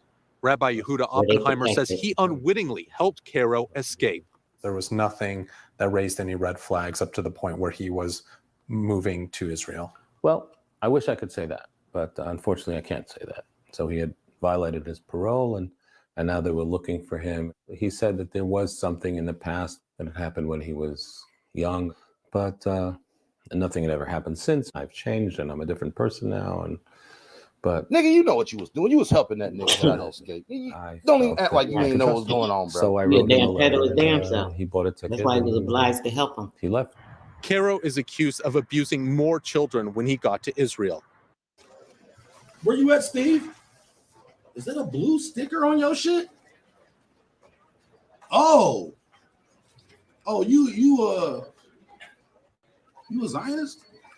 Steve's a fucking Zionist. I fucking knew it. No wonder your face looks stupid. No wonder you got that salt in your face. You blood-sucking bitch. Steve is a fucking Zionist. This nigga walking around with a free Israel. Nigga, Israel already free you, bitch. What's he talking about? Free Israel. Where you from? I'm from Palestine. You from Free you! Free you! I know, free Palestine. Free your daddy! Free your mama! You're the best thing I have. Thank you, bro. Are you in jail right now? Where are you from? I'm from Israel. Are you from Israel? Hey, free Palestine, bitch! What is Zionism? Well, other than some motherfucking bullshit, what do people mean when they say they are a Zionist? Yeah. That essentially just means you believe that Jews, use that term as loosely as I possibly can, you think that Jews have an ancestral right to live in Palestine. But the idea of Zionism is a little deeper than that, okay? So during the late 1800s, apparently anti-Semitism was running rampant across Europe. And according to Jewish scholars, it didn't have anything to do with any misdeeds by any Jews. As a matter of fact, all anti-Semitism is based in false claims, okay? So if you were to say that any of the anti-Semitic rhetoric that ever came out about Jews was true, you would be labeled an anti-Semite, correct? All right, now that we got that out of the way, there were waves of anti-Semitism spreading all across Europe that are totally legitimate, right? There was all this legitimate anti-Semitism across Europe, and Theodore Herzl, he witnessed anti-Semitism in France, and he was like, man, we've got to do something about this. Jews need their own nation. So he gets together with some of the top Jews, and they start writing things down and having conversations like, yes, we need a homeland, a motherland for the Jewish people. So this idea went through several iterations before actually ending up in Palestine as we see Israel today.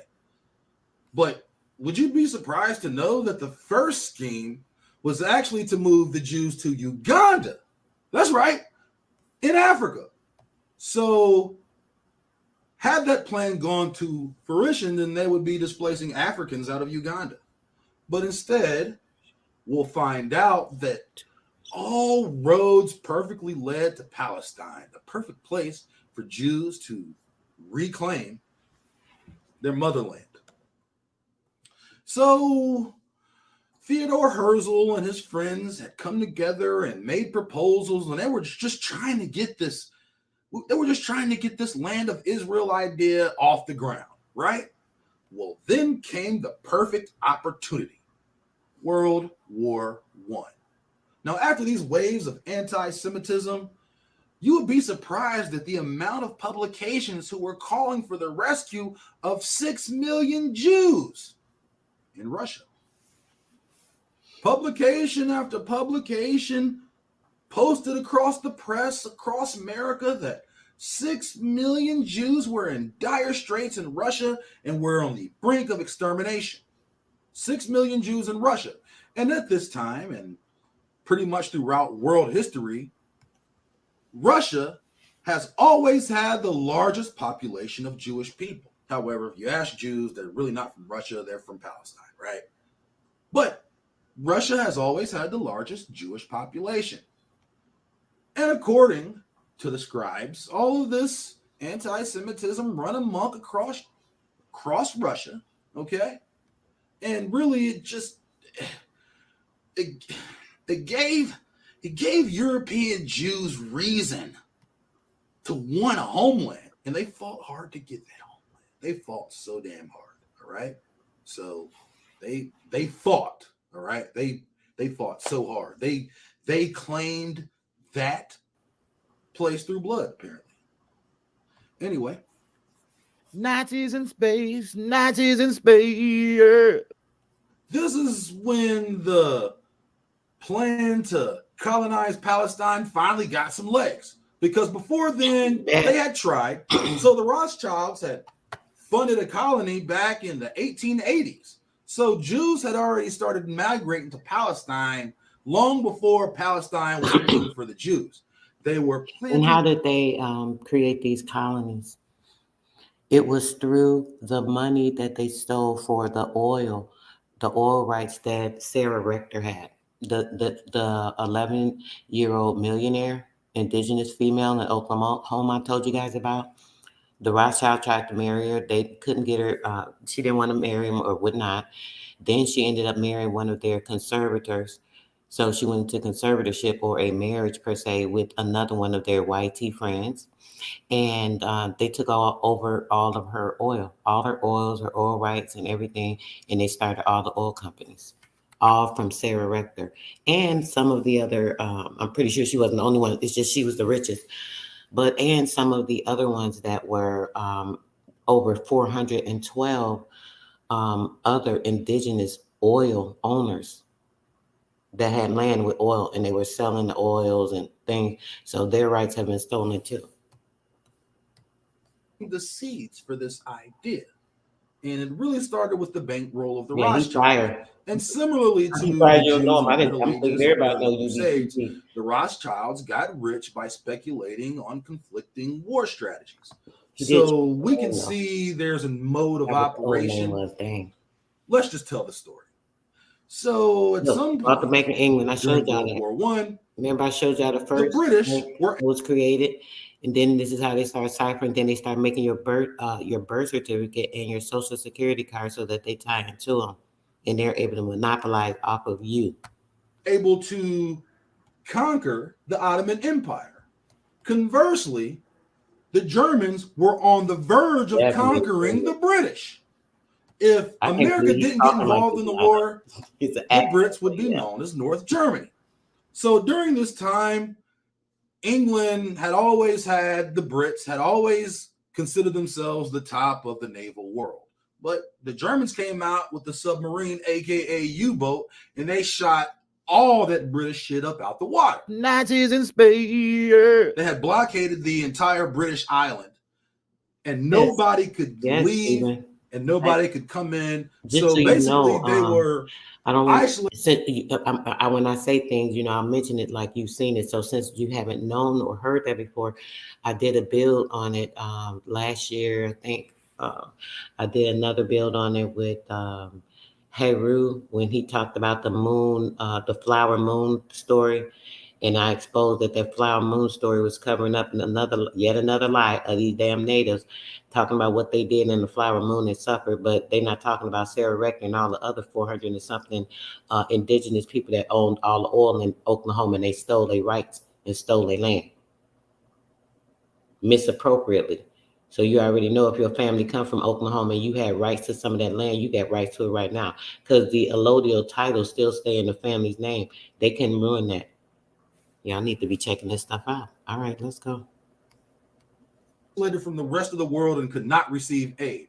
Now, ironically, this is exactly the same thing that the British did to the Germans earlier. I know, but once the Germans had developed their U-boat, they were able to basically take everything that they got their face back, in other words. The Zionists devised a very keen strategy on how they could acquire Palestine. And of course, this strategy nope, I didn't. Peace. required the United States to get involved in the war. So during this time, when Germany's kicking Britain's monkey ass, that's when the U.S. sends an aid boat, the Lusitania.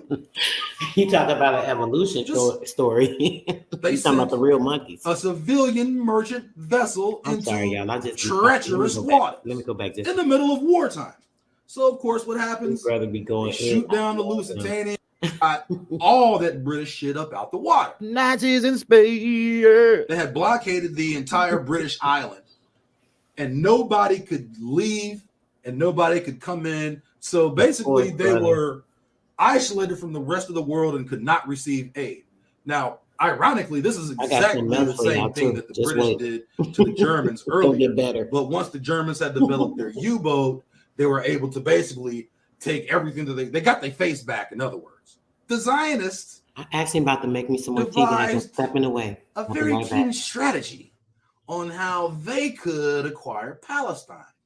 And of course, this strategy required the United States to get involved in the war. So during this time, when Germany's kicking Britain's monkey ass, that's when the U.S. sends an aid boat, the Lusitania. They sent a civilian merchant vessel into treacherous waters in the middle of wartime. So, of course, what happens? They shoot down the Lusitania, and next thing you know, oh my God, the Germans, they killed innocent Americans, and now America is involved in the war. America wins, kicks Germany's ass. Now comes the Balfour Declaration. And I think it's interesting here. So the British secretary of some fuckery, sent a letter called the Balfour Declaration. I think it was to Sir Walter Rothschild, promising him that land over in Palestine. Yes, the mandate for Palestine is good. We're good to go. But the reason that they even got that is because they helped save British from total annihilation by using the Lusitania and innocent lives as a false flag in order to achieve their means. Pretty crafty, pretty devious, pretty cunning, but we can see that there's a mode of operation here that has been employed for centuries at this point, right? So we have the Balfour Declaration, and now the British have guaranteed the Jews can live safely in Palestine because they have conquered the Ottoman Empire. So the Jews at this time did not have a military. Who were the military for the Jews?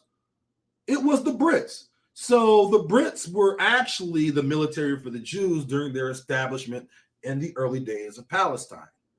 And you'll find it quite interesting to know that really terrorism was never a thing in the Middle East until Israel. As it turns out, the first leader of Mossad is the father of terrorism. Jabotinsky, I think is his name. I mean, if you look at this nigga look evil as fuck, right? They are really the people who brought terrorism into the Middle East. And once again, as you're going to find out as we get into the present day of what's going on, people, especially the news media outlet, use terrorism as some sort of scapegoat for when they want some sort of diplomatic change or make some sort of really, if they want to go to war with somebody, they just use terrorism as a reason that they can go to war. They use terrorism as a way to trifle up world support for war. They use these things, and they use stories like the babies, right? One of the, I guess, more popular stories behind anti-Semitism in Europe is that they would say Christians would take Jewish babies, right? They would take Jewish babies and kill them. They would rape the babies. This is what Christians did. And we kind of see these same things being played out throughout the Zionist media. So remember a few years ago in Syria when they said Bashir Assad was gassing baby, he was killing children in the hospital, and all of that turned out to be one huge lie. And when the truth finally came to the surface, it turned out that it was terrorists who did it, and those terrorists had been funded by Great Britain, Israel, and America. So really, the people who are calling other people terrorists are the one funding terrorism in order to create some illusion of destabilization to ratchet up some sort of war support from the unknowing and ignorant public. So again, we see this in Israel where they say, what was it? They say they were decapitating babies. So Hamas was killing and decapitating babies. That was a story in the news. And then all of a sudden, it turns out that was a fucking lie. And then you know what happened? The story disappeared. What happened? What happened to all the decapitated babies? So we can see that this is a mode of operation for anybody who has anything bad to say about what Jews have done. They'll just say, hey, man, they were killing babies. Did you see them kill babies? You didn't see that? So they can post, and this is one thing about the media, the Zionist media, especially the Zionist-controlled media, that really cannot go overlooked, is that anytime they want the people to rally and support, they create some outlandish story that most likely is not true. And most likely it's like they're wagging the dog. There's an entire production, right? Hey, put that baby over there. Roll that baby head over there, right? We're gonna get the perfect shot. Okay, action, guys, and everybody's screaming and got blood everywhere. It's all for show. We already know, we know for a fact that they fabricate shit on television all the time. Why? Because they need our support so they can do something depraved to oppressed people. So this is a recurring theme that we've seen throughout history. And especially from the side of the Jews, you'll often hear stories about their people, their enemies are killing their children. And they're killing their children indiscriminately, and they're doing it in the worst way. So anytime I hear a story about a dead baby or somebody killing babies, in the very worst way, and it involves Jews and anti-Semitism, I already know it's some fucking bullshit. I mean, I've been doing this a long time. I thought that I would see and have confirmed pictures of terrorists beheading children. I never thought I'd ever, anyway. So getting back to the story. So now during the Balfour Declaration was the year 1917, and I think this is interesting. So we have World War I, and then we have the Balfour Declaration, and then what do we have? We have the Russian Revolution. Now the Russian Revolution was really a Jewish revolution in which many people were killed, but surprisingly, it wasn't that many Jews, even though apparently the people at the top of the Russian Revolution, the Trotskys and the Stalins and the Lenins, they were all anti-Semites, also Jews, right? They were anti-Semitic Jews. They were self-hating Jews who killed Christians, even though they were anti-Semite. I think one of the more important aspects of World War I is the fact that it was jump-started with the assassination of Franz Ferdinand, who many people had already blamed on a Jewish conspiracy. Stalin was a Jew, Trotsky was a Jew, Lenin was a Jew. These were the three heads of communism at the time. And I think it's interesting that they all changed their name to disconnect them from their Jewish identity. Now, why would they do that? To make a damn new one. What else? Now the British have given the Jews the right to settle their conquered territories in Palestine. But also there is a revolution being perpetuated by Jews that basically accelerates the growth of communism. And of course, at this point, now we have all of these reports, especially in all these publications, that 6 million Jews are facing extermination in Russia. Because throughout all of world history, Russia has always had the largest population of Ashkenazi Jews. Even though they claim that they're not from there, they're actually from Palestine. They were all displaced. They were all displaced after the temple fell, and they all went to Russia. That's their story, and they're sticking with it. All right. So during this Russian Revolution that was perpetuated by Jews, All of these media outlets, including the New York Times and the Washington Post and the London Times, and all of these quote unquote accredited media outlets said that 6 million Jews faced extermination in Russia. That's right, Russia. And this is from about 1900 to the beginning of the Russian Revolution.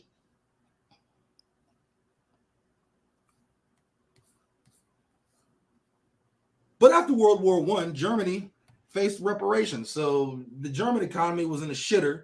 And it wasn't until after the rise of Hitler then did Germany bring itself back to the world stage as a world power. Now, in 1930, or is it 1933? Sometime in the 1930s, Hitler signed the Havara Agreement. This gave the Jews of Germany free passage to Palestine as a result of the Balfour Declaration. Now, if Hitler truly wanted to kill all the Jews, would he have sent them free of charge and transferred their money to Palestine? Hitler signed the Havara Agreement.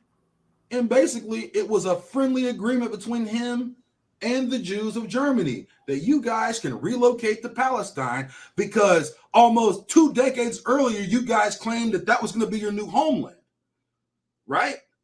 So the Balfour Declaration was already in the works.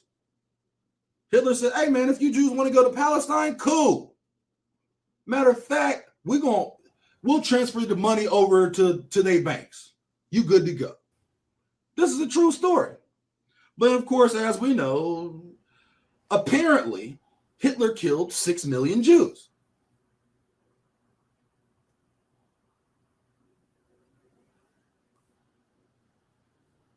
$6 million.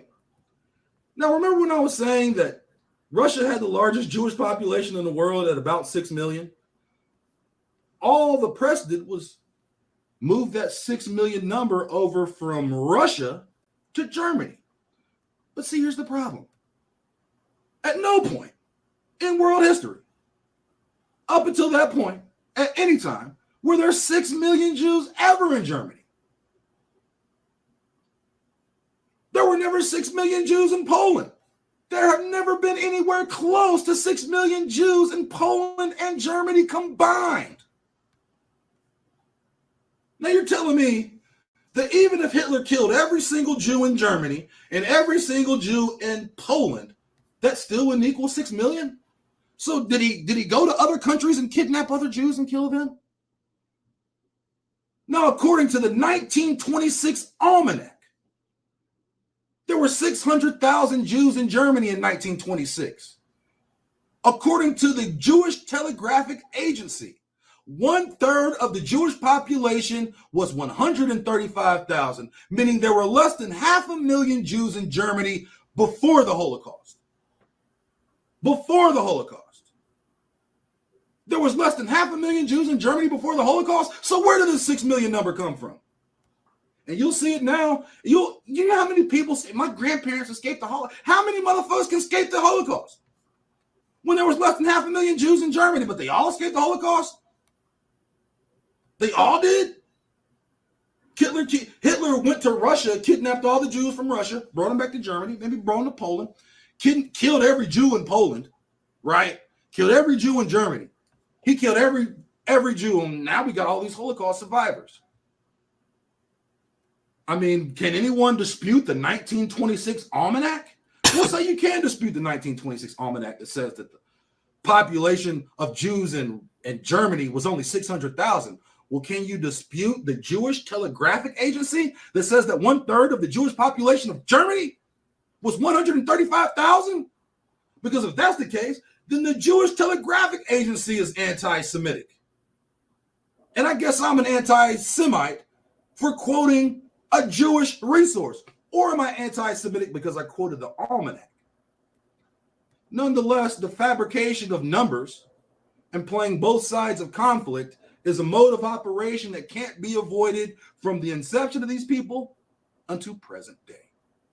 Disturbing new information out of Israel. The Israeli Prime Minister's spokesman just confirmed babies and toddlers were found with their heads decapitated in Babies Kfar and Aza toddlers in southern with their Israel head after decapitated. Hamas attacks Did you hear in this? the kibbutz over the weekend. That has been confirmed by the prime minister's. Amazing. And you know what is similar is when you spread the lies of 40 decapitated babies, although it was refuted. The So what lies. happens Look, when they're people going hear that, propaganda. Here goes the killing damn babies is horrible. propaganda. But when you say Lies. decapitated 40 babies, you are planting a certain image Well, who with has a said certain that? trigger in people's mind. Who has said that? Greetings, Who has said? Who has said that? You has have said that? 40 decapitated. Who has said you that? You have repeat. No, I haven't. What? I've never. Dude, I literally fucking watched him say that. I watched Piers Morgan and read Piers Morgan saying that Hamas were decapitating babies. Is he high or something? Who said that? You haven't said Who on said your that? show 40 decapitated babies? Who said that? I choked up earlier reading this new revelation This about lying 40 asshole. babies being killed. Oh my God. And some of them being beheaded. And I was like, how can any human being do that? We all see what's going on in Israel. We know it's fucked up. In southern Israel after Hamas attacks in the kibbutz over the weekend. That has been confirmed by the prime minister. Amazing. And you know what is similar is when you spread the lies of 40 decapitated babies, although it was refuted. So what happens when people hear that, killing babies is horrible. But when you say decapitated 40 babies, you are planting a certain image Well, who with has a said certain that? trigger in people's mind. Who has said that? Who has said 40 Who has said that? Who You has have said said that? 40 decapitated. Who has said you that? You have repeat. No, I haven't. What? I've never. Dude, I literally fucking watched him say that. I watched Piers Morgan and read Piers Morgan saying that Hamas were decapitating babies. Is he high or something? Who said that? You haven't said on your show 40 decapitated babies? I choked up earlier No. reading this new revelation about 40 babies being killed. Oh my God. And some of them being beheaded. And I was like, how can any human being do that? We all see what's going on in Israel. We know it's fucked up. The most fucked up thing about what's going on in Israel is that the people who are doing evil, and we can clearly see it's evil, think they're doing good, which means that their disposition could ultimately be evil. And we see the medium of the news sharing this story, and many people are getting emotionally involved and bent out of shape and becoming depressed and anxious, and they have all of these feelings of destruction and the end of the world, right? They've gathered all of these feelings through the messages they received through the medium, and it has affected them personally. They mentally retarded. Don't let That's how that it shit affected do them. you. Don't give a fuck about whatever the fuck they're talking about. Yes, how. Listen, take it in. If you're interested, do your research. But I repeat, do not get emotionally involved. Yes, it's okay to hear a story and maybe be a little pissed about it. Yeah. But you better let that shit slide, nigga. Okay, because it's gonna keep happening until people do something. Because anyway. the only thing that really matters are the decisions we make. Yes, we can see good and evil between Israel and Palestine. But each of us individually, through our own choices, decision, and will, have opportunities to make great decisions and bad decisions on a daily basis. And many of us live miserable lives. Many of us don't really see the blessings that we have, or we take the blessings that we have for granted, right? Because you may be blessed, and sometimes you'll realize you're blessed, but you still want to soak up some negative energy to somewhere else to play, oh, woe is me. Don't do that shit. Acknowledge your blessings. And yes, we all have different blessings. Not all of our blessings are the same. Your blessings are unique to you when you were born on this earth. Some of us have blessings of loving families. Some of us have blessings of wealth. Some of us have neither loving families or wealth or happy lives. But it doesn't mean that you aren't blessed. You just got to figure out what it is. And sometimes you can't figure out what it is. Like, man, maybe I'm fat, I'm poor, I'm this, I'm that. There's nothing really going for me. There's always something going for you, boy. You breathing, ain't you? The acknowledgement of understanding that you have between you and your creator, for those of you who fear God, between you and your creator, of understanding that you are lucky just to be able to take breath and exist in this space. No matter where on the totem pole of blessing you think you are, whether you think your life is grand or whether you think your life is shit. And I promise you, living right is the best prayer you could ever do. You can ask God for a million things, and everything that you ask the Most High for might be a curse. Because I know I can also testify that I've asked for things that I really didn't need or weren't supposed to have. Because we're ignorant. Lay that shit on the Most High. Hey, man, I need peace in my heart. Give me some direction. These are far more important than asking for tangible things. Hey, God, give me this job. Maybe that job is hell. Maybe that's not the job you're supposed to have. Hey, can you get me this thing? Can you get me this person? Maybe that thing you're not supposed to have. Maybe that person you're not supposed to be with. Just be grateful for the opportunity to be able to live life. This is a beautiful thing that a lot of people take for granted because they want to worry about so many things that are outside of their control. What you can control is your gratitude. I promise you, you start living right, you make better decisions, you stay grateful just for the simple things in life, and blessings will come in abundance. Until next time, shalom.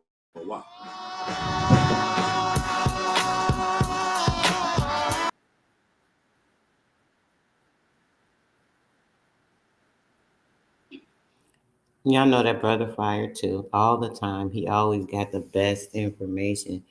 Greetings to everyone that came in. I'm sorry, y'all. I was trying to find this other document I want to go over real quick. Pieces. Yes, I'm going to pull something else up that we're going to get into real quick. Spend a little more time over here with you guys. Today I'm doing something called Free for All Friday on TikTok. I'm going to be giving away a bunch of information that people aren't aware of so that they are, and they can do their own research and study. I think that is best since people don't appreciate the work I've been doing to just, continue to put the information out there. Like I was doing, it just allowed people to do what they need to do. Let me put this in here. Do what they need to do so that they are able to put their own work in. Maybe sometimes when it's kind of like spoiling children, you give them too much, they just don't know how to appreciate things. And it's kind of to that point. I wanted to show y'all. Y'all know I got 1,000 windows pulled up. If I show y'all how many windows I got pulled up, y'all be like, what the heck? How does the computer even hold all that? Okay, hold on. It's not going to be real long. I was trying to get to... Okay, I think this is it. Hold on a second, y'all. I got to verify. Just pull something up. Let me make sure I get to some important information. Something that you may take to your benefit if you have a comprehension and an ear to hear. So on and so forth. Let me see. Is this the one? No, it's not. Dang it. Hold on, guys. Let's put something else on until I can find what I'm looking for here. I got to go through a couple of different freaking windows, which is the problem. Hold on. Let me actually move this. Put you over here for a second and go to this other window. Maybe I can find it in here. Let's see.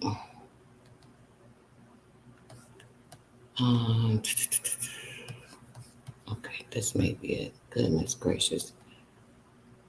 Let me go down. Because if it's not in here, I don't want to really get into it.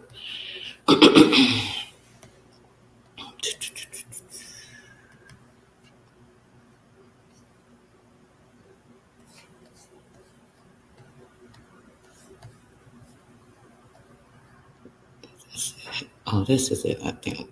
Oh my goodness, great. I'm gonna have to put something else on. I can just do this and be out. All right, guys, hold on. Let me get this together real quick. This is the right window. Now let me find the right tab. 1,001 damn tabs. I got pulled up as well on each of these links.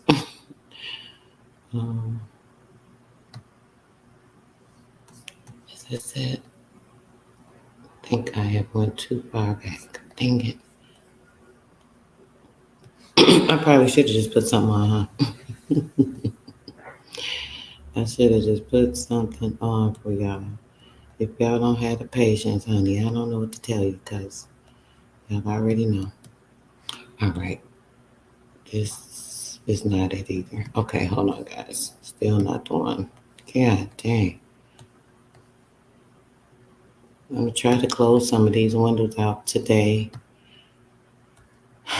But I'm always looking for one particular thing and can't find it. So that becomes a problem. But hold on. Oh, yeah, I got to keep that one open too. Let me keep that one open. Okay, hold on, guys. I think I got it. I don't know if y'all come in the chat. I can't see it because I'm looking for this document, but and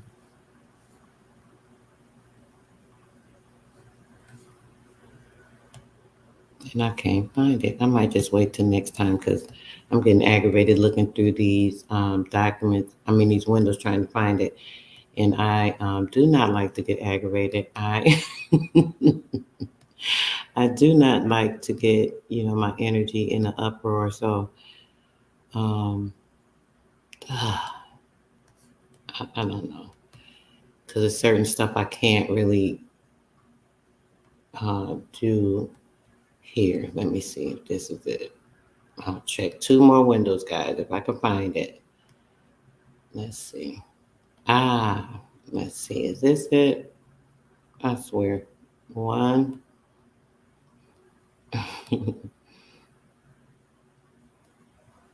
Okay. Let me see. No, but maybe I can show you guys a few of these particular references so you can check them out and look for yourself.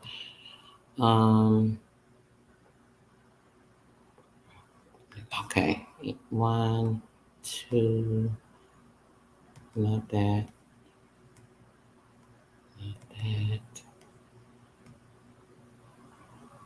Okay. All right. Do I have the Truth in Lending Act pulled up? No, I don't. Okay, hold on a second, guys.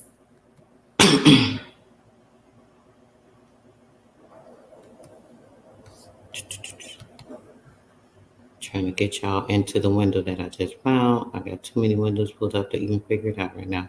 Okay. All right. There we go. Goodness gracious. That took like forever. Yeah, he was awesome. He is great with the information. The young man is very insightful. Okay, let me move this banner. Let's get back to the info. I think I want to start down here. Just gonna, go over a couple of things that you guys can look at for yourself. So that you could look it up for yourself, right? All right, let's do that.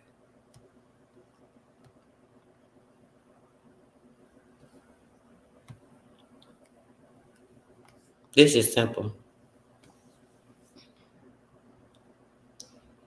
This is the UCC, Uniform Commercial Code, Part 6, when it comes to discharge of payments, right?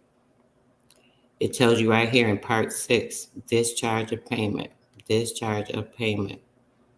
Subsection 3-601 tells you that the discharge and effect of a discharge, giving you all the information.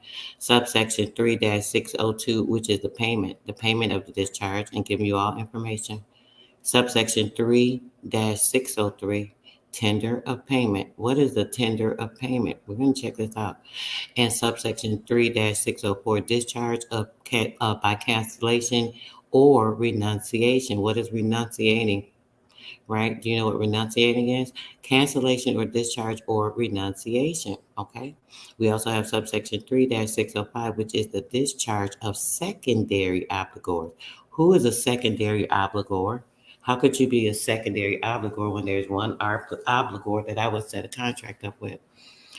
Subsection 3, when it comes to 505, you would be able to find evidence of dishonor. You'll go up to subsection 3-601, subsection. These are all subsections. You will see 1, 2, 3, 4. So you'll go to 3 in part 6, right, of the UCC code. Okay. And then discharge and effective discharge as well. So that's another item we can check out for you real quick. Now, when it comes to the discharge and the effect, understanding this is under 3-601, it says here that the obligation of a party to pay the instrument. What is an instrument? A negotiable instrument, a bill of exchange that you created with your application. It says the obligation of a party to pay the instrument is discharged as stated in article or by an act or an agreement with the party. That would be a contract. By an article or an act or of an agreement with the party, that would be a contract. It says here, which would discharge any obligation to pay money under a simple contract. It would discharge any obligation to pay money under a simple discharge. Is that clear? Let me put this in the chat. I don't know if it makes sense, but it should make sense.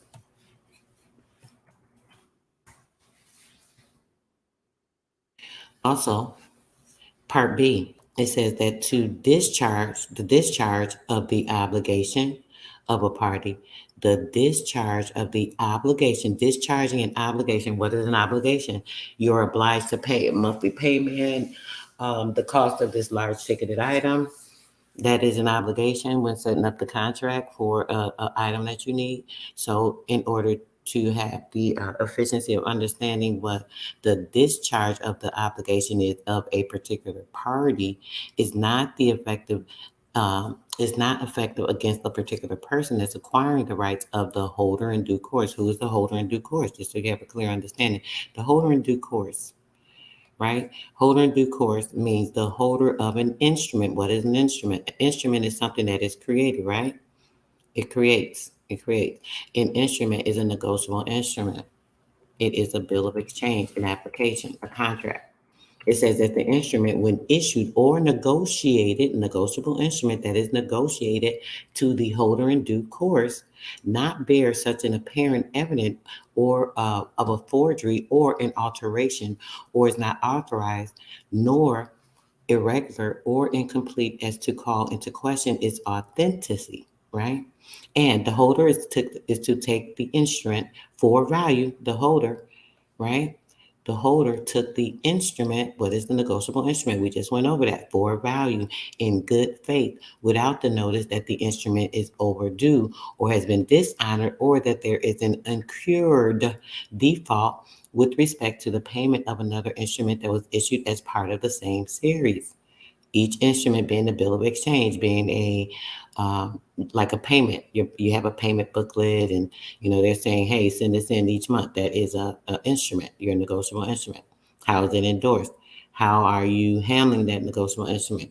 Without notice that the instrument contains an unauthorized signature or has been altered, such notice to a claim in the instrument that is described in section 3-306, and without the notice that any party has a defense or claim in recoupment to recoup those funds that were received, described in section 3-305A, as I told you guys to look at as well, right?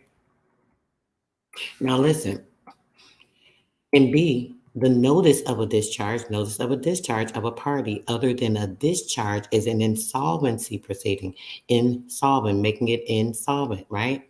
It is not notice of a particular defense under the subsection, but discharge. Discharge is effective against a person who became a holder in due course without notice of the discharge. You became a holder in due course because you did not receive notice of the discharge. A notice of discharge is a notice to rescind, which no one ever gives you when you create a contract, which no one ever gives you when you have any type of application that you are contracting under. So listen, the public filing, right, or the recording of a document does not of itself constitute notice of a defense. The public filing or recording of a document does not on itself constitute the notice of a defense. The claim in the recoupment, the claim that is in the recoupment or the claim to the instrument, claiming the instrument. So if I have an instrument, I would need to claim what is due on that. I would need to claim that, right? And say that, hey, this belongs to me. I'm the person that created this instrument with this contract. Let's go back.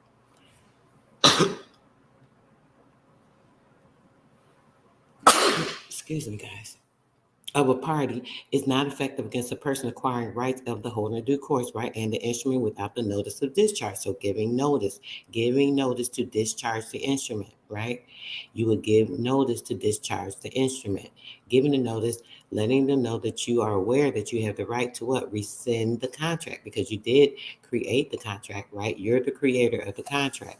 Understanding that you are the creator of the contract, this should be in any contract that you have. Every contract that you're creating for an item should have an H9 rescission model form. Look up an H9 rescission model form, right? New advance of money with the same creditor. Now check this out. You have a right to cancel this loan. They should have this included in any contract. Your mortgage, a vehicle, furniture, a loan, it should always be a rescission form. It says here that you could lose your home. It says here that your right to cancel. If you cancel the things that are applied, this is all within the contract, right? You can actually change that too. If you're not agreeing with that, then you would change that. Let's go over what the things are, what you need to do. It says you are giving us the right to take your home. If you cancel, they say you have the right under the federal law to cancel. It says if you cancel, you will what? Not charge you. Look, if you cancel, we will not charge you a cancellation fee and refund you any fees you paid to get this loan. If you cancel the new loan, all the terms of your previous loan with us shall apply. You will still owe us your previous balance, owe us your balance. A balance is what's owed to you, even though they'll say that you owe it to them. It's owed to you, but people don't know that because they don't understand to claim it. Didn't it just tell you before by the notice? You have to give the notice for the negotiable instrument in order to claim the proceeds. It said you would still owe the balance. So owing the balance means balancing the books. You will balance the books by making sure that you appropriately use the negotiable instrument and accruing the payment. And we will have the right to take your home if you do not repay the money. The money is what? The negotiable instrument. It told you that the negotiable instrument is the payment. It says you have the right to cancel and you may submit the bottom of this portion to the particular agent. The deadline to cancel, it should include the information that if you want to cancel this loan, you must submit the bottom of the portion of the notice on and before such and such date. If there's a 30-day rescission that you have for that, that should be notated for 30 days from the date of your purchase. In certain circumstances, your right to cancel this loan may extend beyond the date, so on and so forth. But keeping in mind, you have the right of possession because what? Possession is 9/10 of the law. So instead of owing a debt, you what? Cancel out the debt by sending the notice to the State Department for them to take care of this as a consumer. And if you have another person as a jointee on the contract, you would have them fill this out here and you cut this part out. And this is the portion that you send in as it's stated above, only including your name, the property address, and the loan number. If it was a vehicle, so on and so forth, a home, nothing changes. It's all the same thing. Looking up your right to rescind contracts. Look that up. That's just the jewel I'm dropping today. Look up your right to rescind. Look up the Tiller Act. Look up the Truth in Lending Act, which will let you know that you do have the right to rescind the contract. And then possession is 9/10 of the law. And you have the right to have that negotiated through the terms that you orchestrate. Truth in Lending, Regulation Z. The Truth in Lending Act, TILA of 1968, is the federal law that is designed to promote the informed use of consumer credit. To promote the informed use of consumer credit, right? It requires disclosures about the term, I just showed you the H-9 form. That is required. It doesn't say they can use the H-9 form to inform you of your rights. They should use the H-9 form to inform you of your rights. It says that it is required. It requires the disclosures about the terms and cost of loans to standardize and how borrowing costs are calculated and disclosed. You should have a full statement showing you everything with the terms in the agreement so that you can say that you agree with the terms of this contract. TILA also gives consumers the right to cancel. I just told you, I just showed you that you have the right. And using that particular form, you have the right through TILA, giving consumers the right to cancel certain credit transactions that involve a lien on a customer's particular principal dwelling. Putting a lien, which is what? Telling you that you have to vacate the premises, you have to leave your home. TILA gives consumers the right to cancel the credit transactions that have been occurred in that particular dwelling, right? It says that it regulates certain credit card practices as well, and it provides a means for fair and timely resolution of credit billing disputes, with the exception of certain high-cost mortgage loans. It says right here that TILA does not require the charges that may be imposed for consumer credit. Rather, it requires uniform or standardized disclosures. Standardized, uniform. Uniform means it has to be in order, right? It has to be a form that is in order, that is very noticeable. You don't have to try to figure out what it's talking about. It has to be clear. You have to really understand it. It has to be very concise like this, right? This is the form that should be included in every mortgage, every car, every loan, anything that you're getting that is occurring, any interest or finances, because you are financing the charges with your credit. This is a uniform form, right? It is uniform. It tells you everything, the description, and then it goes into everything that is entitled into that particular thing, right? So you don't have to wonder about it. You don't have to know what do these terms mean. It's very concise. Every form should be very concise and clear. It tells you that right here. So TILA says, once again, does not regulate the charges that may be imposed for consumer credit. Rather, it regulates the uniform or standardized disclosure that must be included. And also there must be an inclination of the cost. There should be a disclosure, a separate disclosure for the cost and all charges so that the consumer can shop and have their right. You can look up the Dodd-Frank Act. Check out the Dodd-Frank Act, which transferring the Federal Reserve Board's rulemaking authority on the TILA to the Consumer Financial Protection Bureau. And he won that case based off of his consumer rights and applying the things by the law that are applicable to his state. Now, as it tells you here, the consumer should be able to shop because they have the right to see what they want. They have the right to look around, so on and so forth. And what usually happens if you're not aware of the contract and you don't have these concise and clear terms, this is what happens. You could look up UCC code subsection 1-307, talking about the prima facie evidence by third-party documents. Prima facie evidence. Now, when it comes to that, a document is due from purporting to be a bill of lading. What is a bill of lading? A negotiable instrument, a bill of exchange. We just went through that. A document is due from purporting to be a bill of lading, a policy, or a certificate of insurance. Oh, what is a certificate of insurance? That is something that a third party has attached to the contract. I created a contract to purchase a home. I created a contract to purchase a car. Now, a third party, a prima facie, has attached themselves, unbeknownst to me, a particular occurrence of a finance charge. And they're telling me that I need to pay this in order to get this vehicle, not informing me, which is the second fraud, that I am the creditor, that me as the consumer have already paid for this vehicle.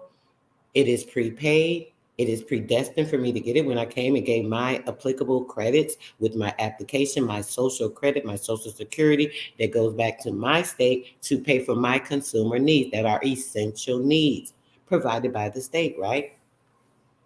It says that the official weighers or inspectors of a certificate, a consular invoice, or any other document authorized to require by the contract By the contract. Well, what is a contract? We just went over that. When you're creating a contract to purchase a home, a vehicle, any of these things, right? So by the contract, or to be issued by the third party, it is what? Prima facie. They have attached themselves and said, hey, I'm just going to throw myself in on this contract. I'm going to create these securities that we'll be stealing from this particular consumer, and we'll put it on another contract, and we'll tell them to pay it. That way, when they pay it, we'll get the extra tax credits, right? Because when they pay it in a cash note, because it's a debt note, we'll get 16-1. So if they're paying a payment of $100 a month for this vehicle, we're going to get $1,600 for this vehicle for each $100, because the state pays a debt note 16 to the trustee and the beneficiary, saying that this was authorized by the consumer. You guys don't understand how you're increasing the debt, but let's keep moving. The evidence of its own authenticity and its genuineness, and the facts of the stated that are stated in the document of the third party, all false pretensions. So now you can go after that third party. Everything that you incurred, everything that you said was under my name, that you used my signature, that you used my social credits for, I will now take that back. Thank you so much for racking it up for me. It is now mine, right? This is what happens when these people are doing what they're not supposed to do. And you know your rights. When you know your rights, you're able to make sure that you are doing things that are beneficial to you, not being taken advantage of, so on and so forth. I think I'm going to show you guys two more things before I get out of here. Let me see. Over here.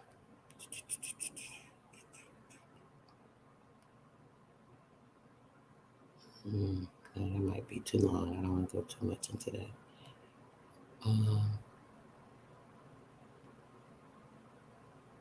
All right, we'll end it with this. I'm just going to do this one because I don't feel like going through these windows again to find everything that goes with this. Let me check with the chat, see if everybody's kind of went to sleep on me or what. Okay, you guys still there. All right, let's go. Now, check this out, guys. Very important when it comes to what? Tender of payment. This is UCC code subsection 3-603. UCC code subsection 3-603 when it comes to the tender of payment, right? When it comes to the tender of payment, right? If the tender of payment of the obligation to pay an instrument, what is an instrument? Just to verify that if you don't understand. An instrument is the same as issued for the first come into the possession of the holder in due course. Then we just go over that. It contains a conspicuous statement. It contains a conspicuous statement, which is what? A negotiated contract that you have negotiated the terms on to make sure you are acquiring your equity, right? However expressed to the effect and to the promise or order to get, to the promise of the order that is not negotiable or that is not an instrument governed by the article. An instrument is a note. Check this out. An instrument is a note. If it is a promise, it is a promise to pay, a promissory note. It is a note, it is a promise, it is a draft, which is what? Under the contract.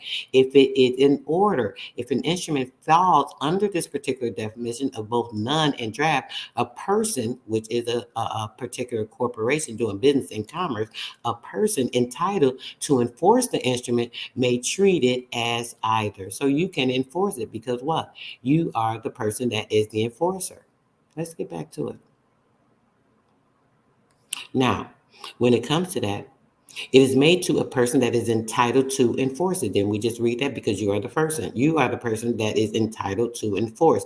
The person entitled to enforce the particular instrument and the effect of tender is governed by the principles. It's governed by what? Governed by the principles of law. All in law that is applicable to tender of payment under a simple contract. What did I tell you guys? It's all under a simple contract. I want to know if y'all follow me. I don't see nothing. Oh, I see some fire when I come back over here. At least somebody with me.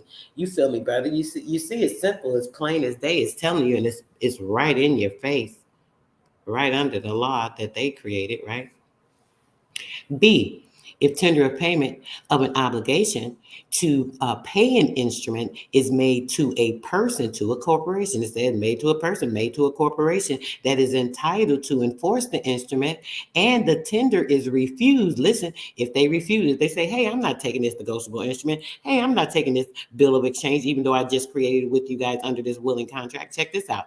There is discharge. Oh, shit, you mean to tell me that I can just discharge it? Of course you can discharge if they refuse to take the tender of payment that you have created. That is a fair negotiable instrument under the law. Because what? You are the person that is what? Entitled to enforce the instrument. You are the only person that can enforce the instrument because what? You are the only one that can create the instrument. You are the creator. You are the creditor.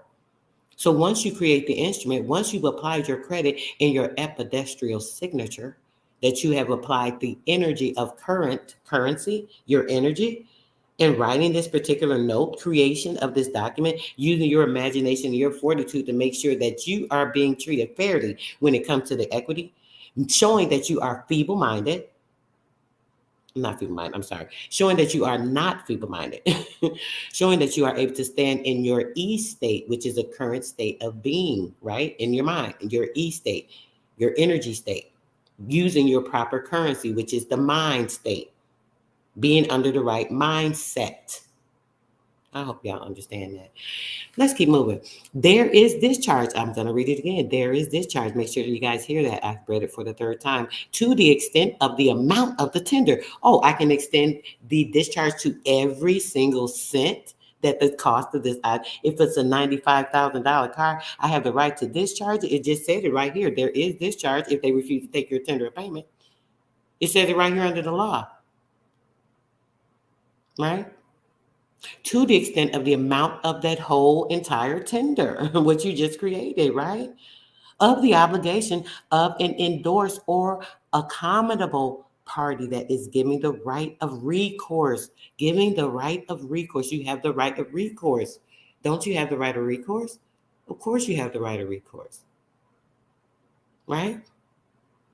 And this is all with respect to the obligation to which the tender relates. With respect to the obligation to which the tender relates. Because what? You are the obligor, right? So it's in the respect of you being the obligor, creating the obligation to which the tender relates. Are you guys following me? Let me just double check and make sure y'all with me.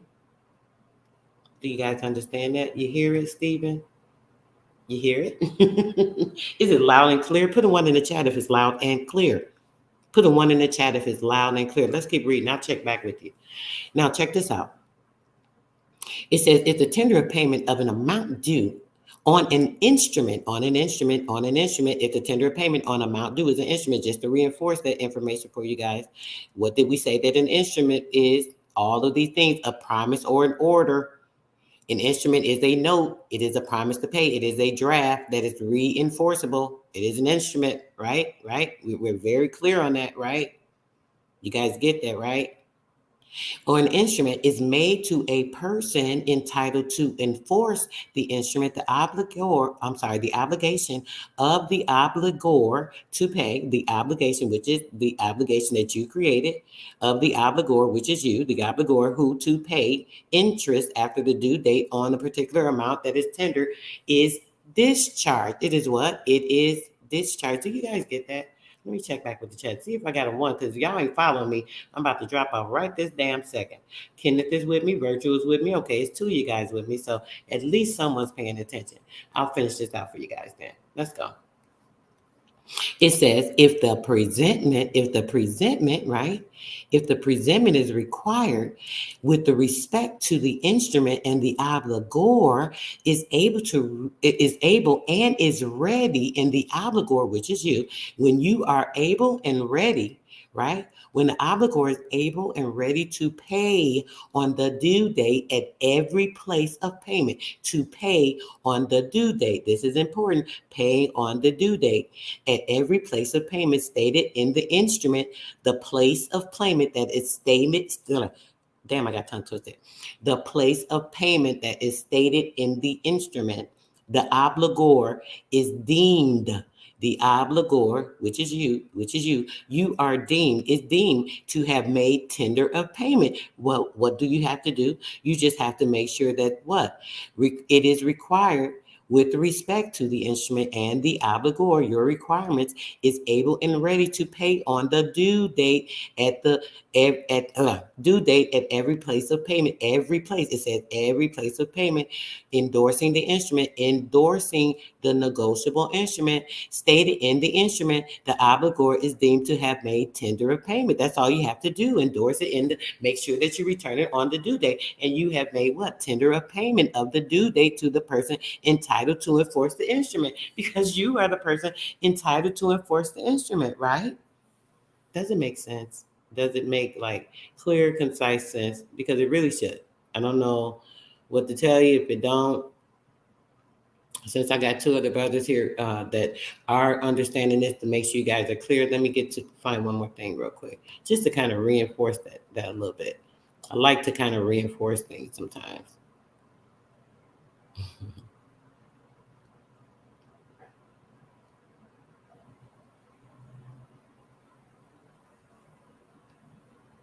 Check this out, because when it comes to it, right? Under UCC code subsection 1-306, it says here that the waiver or the renunciation of claim or right after breach. It says here that there is a waiver or a renunciation of claim or right after breach. Using what? That form. We just showed you, the H9 form, right? A particular claim or right that is arising out of an alleged breach, out of a breach. What is a breach? A breach of contract is when there's fraud committed. It's immediately fraud committed when they attach that financing charge, when they don't apply a H9 form, when they don't give you the full terms and outline each and every contract that you have created, one for window coverage, one for a motor coverage, whatever contract that you've created for each item that you're covering under the insurance should have a separate contract, and it should be stamped by that particular place, right? If not, that is a breach of contract in itself, not to mention everything else we just went over, right? So let's continue. It says it may be discharged. Oh, it's telling you once again here. It may be discharged. It may be discharged in whole or in part without consideration by agreement of the aggrieved party, because you are aggrieved. They did something to you that was not right. They're fraudulently acting, and they have conducted themselves inappropriately, because what? They have a fiduciary responsibility to act as trustees of this corporation to make sure that you are the proper person receiving the proper equity as well. But they have taken you, which is the part. I did not want to hit on party. I'm sorry, guys. They have taken you, which is the party, in an authenticated record and used that against you, creating negotiable instruments in your name and claiming all the rights and the insurance after the 30 days because you never knew that you had the rights to. So after the 30 days, they now can collect on that insurance policy that they created in your name from your negotiable instrument, unbeknownst to you. What do you think about that? Oh, it's a couple more ones in here. Okay, maybe we'll go a little bit more. What do you guys want to get a little more? Put a fire chat in the emoji. What's the name in the thing? If I see some fire, then I know y'all want me to do something else. I will pull up at least two more things for you guys, just to give further clarification. Let me pull up a couple of things for you guys. Let me do that. Let's see if we get some fire going on in here. I never asked you guys for fire. Well, let's get some today.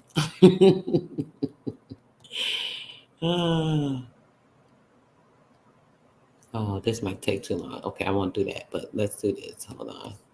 I'm going to have to pull this window down, so it's going to take me a second. So that I can find the right window. Hold on. Make sure I can find the right window. And we got a little fire. We're going to get some stuff going. Okay.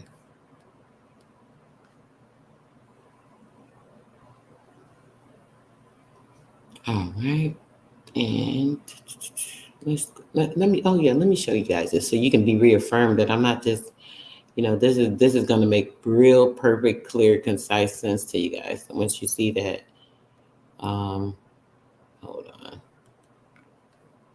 Let me find the StreamYard. Now I done made the StreamYard link disappear. Let me find it. Then I can get back to y'all wherever y'all at. I'm coming. Oh Lord. Okay, let me see. Okay, I got it. Let me minimize this. Then I can put the StreamYard in there and show you guys a couple of things in this one, just so I don't get lost. Oh, we got a bunch of fire in there. Okay, y'all guys ready? Man, I'm trying to do my free for all Friday on TikTok. I get to give my subs some information over there because, Lord, I'm being talked about on TikTok. I'm a scammer, this, and that. I get in the room yesterday. Oh, yeah, we heard you a scammer. I'm like, wow, this broad is crazy and obsessed and a fucking nut. But just so y'all know, I ain't gonna give up on everybody. I see the fire. I see the fire. Y'all with me. I know y'all feel the fire. Y'all know what I'm doing for y'all. Y'all know what it is. Like straight information that will help you if you are paying attention. Okay, let's share this. We're gonna go here. I want to make sure you guys are clear that I'm not making this shit up. There's a form called 56F. This should also be included in any damn contract that you have, showing that you have a notice concerning the fiduciary responsibility of any financial institute. What is a financial institute? A banking institute, a trust institute that is supposed to be there to be the fiduciaries over what you need done. You can use this for employers that are, if you're having certain issues, so on and so forth. But listen, when it comes to that, there's a notice of the concerning fiduciary responsibility of the bank. You will fill this out. Put the name to whom you are acting on, right? As shown on the tax return, the company, whoever the company is, their address, so on and so forth. The application, if it's a financial institute, which it would be a bank, you're going to check that, so on and so forth. Let's go down. Who is the fiduciary's name? The person at the CFO, the CEO, the person that is in the finance, over their finances of the company, their contact information, their address, so on and so forth. Very simple. Given authority, appointed as the conservatorship because they have conservatorship because they're taking your document and saying they're exchanging it for this item, right? Right? If it was replacing because you changed it and put it somewhere else, you would put that one, so on and so forth. It doesn't matter. Appointment that they are the receiver, appointment of the receiver of the negotiable instrument, the bill of exchange, the document of lading that I created for this item. Tax notices, all notices and other written communication with regard to the income, the employment, and other excise taxes, so on and so forth. The revocation or the termination of a notice. You can use this for that as well. Evidence of termination or revocation of the authority. So removing one's fiduciary responsibility. So, hey, if I want to say, I don't want these people to have fiduciary responsibility to control a damn thing over me, you would use that. Like maybe if you're putting your trust in the bank, you can fill this out and make sure that you're filling this information out for the revocation or termination of any particular trusteeship over your trust at the bank, just using them for conservatorship, right?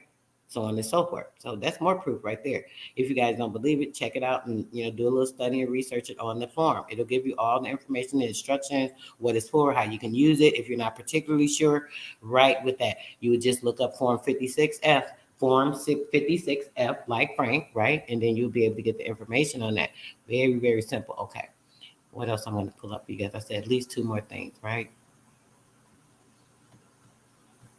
Oh, that's too long. That is too. Should I show you guys a couple of affidavits? You guys want to see a couple of affidavits? Just give me information on how to. Well, no, that might be too much right now. Hold on, let's do something else. I want to go with one more thing. Hold on. I wanted to show you fiduciary. I should have looked at the other fiduciary roles, but I don't want to look through another link right now. I swear I don't. It's just a little frustrating to keep going over this stuff. And then I still got to go to TikTok. Still got to go to TikTok. Hold on, guys.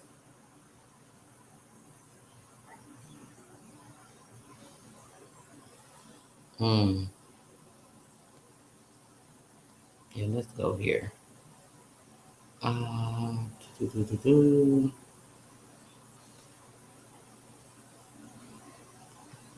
see, where is it?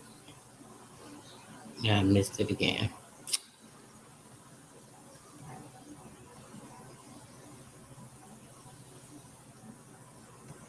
Is this right? Let me see.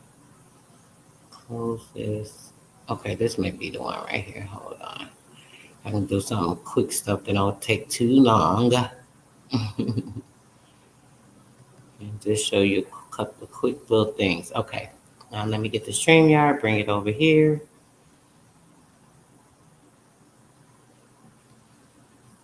Where's the StreamYard link? Okay. All right, I got it.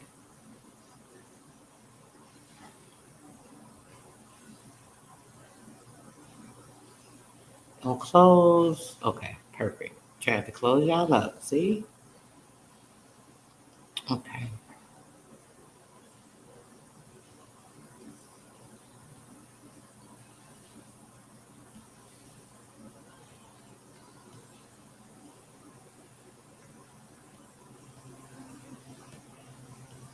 Okay. Okay, remember I was just telling you guys about how they create the insurance on you, you know, so on and so forth.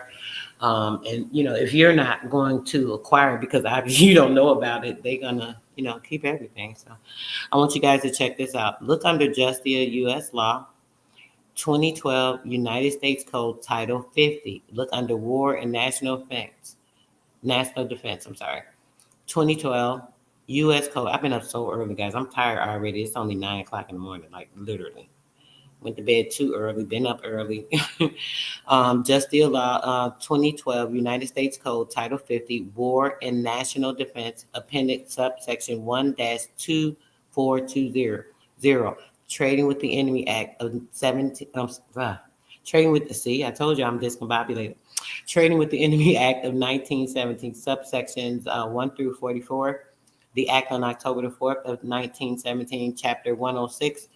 40 statute .411 subsection 1 to 104. The table of contents are large and a bunch of information you can get a better understanding.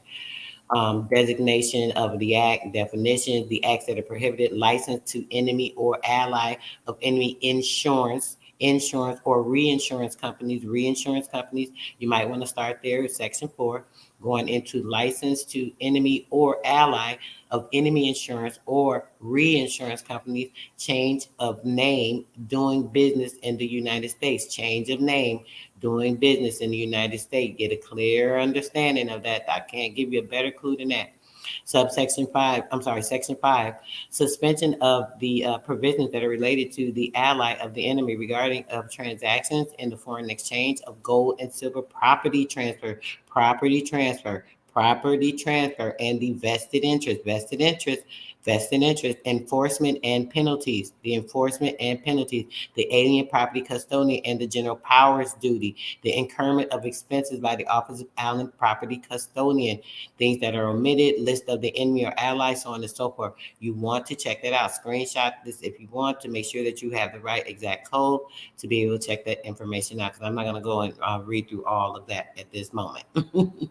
Okay, you guys are awesome, and I'm about to be out of here. I said I was going to come on TikTok shortly, so if you guys are following me on TikTok, just look for me to be there shortly, and you guys have a great one. Peace, love, and bliss. Your girl is out.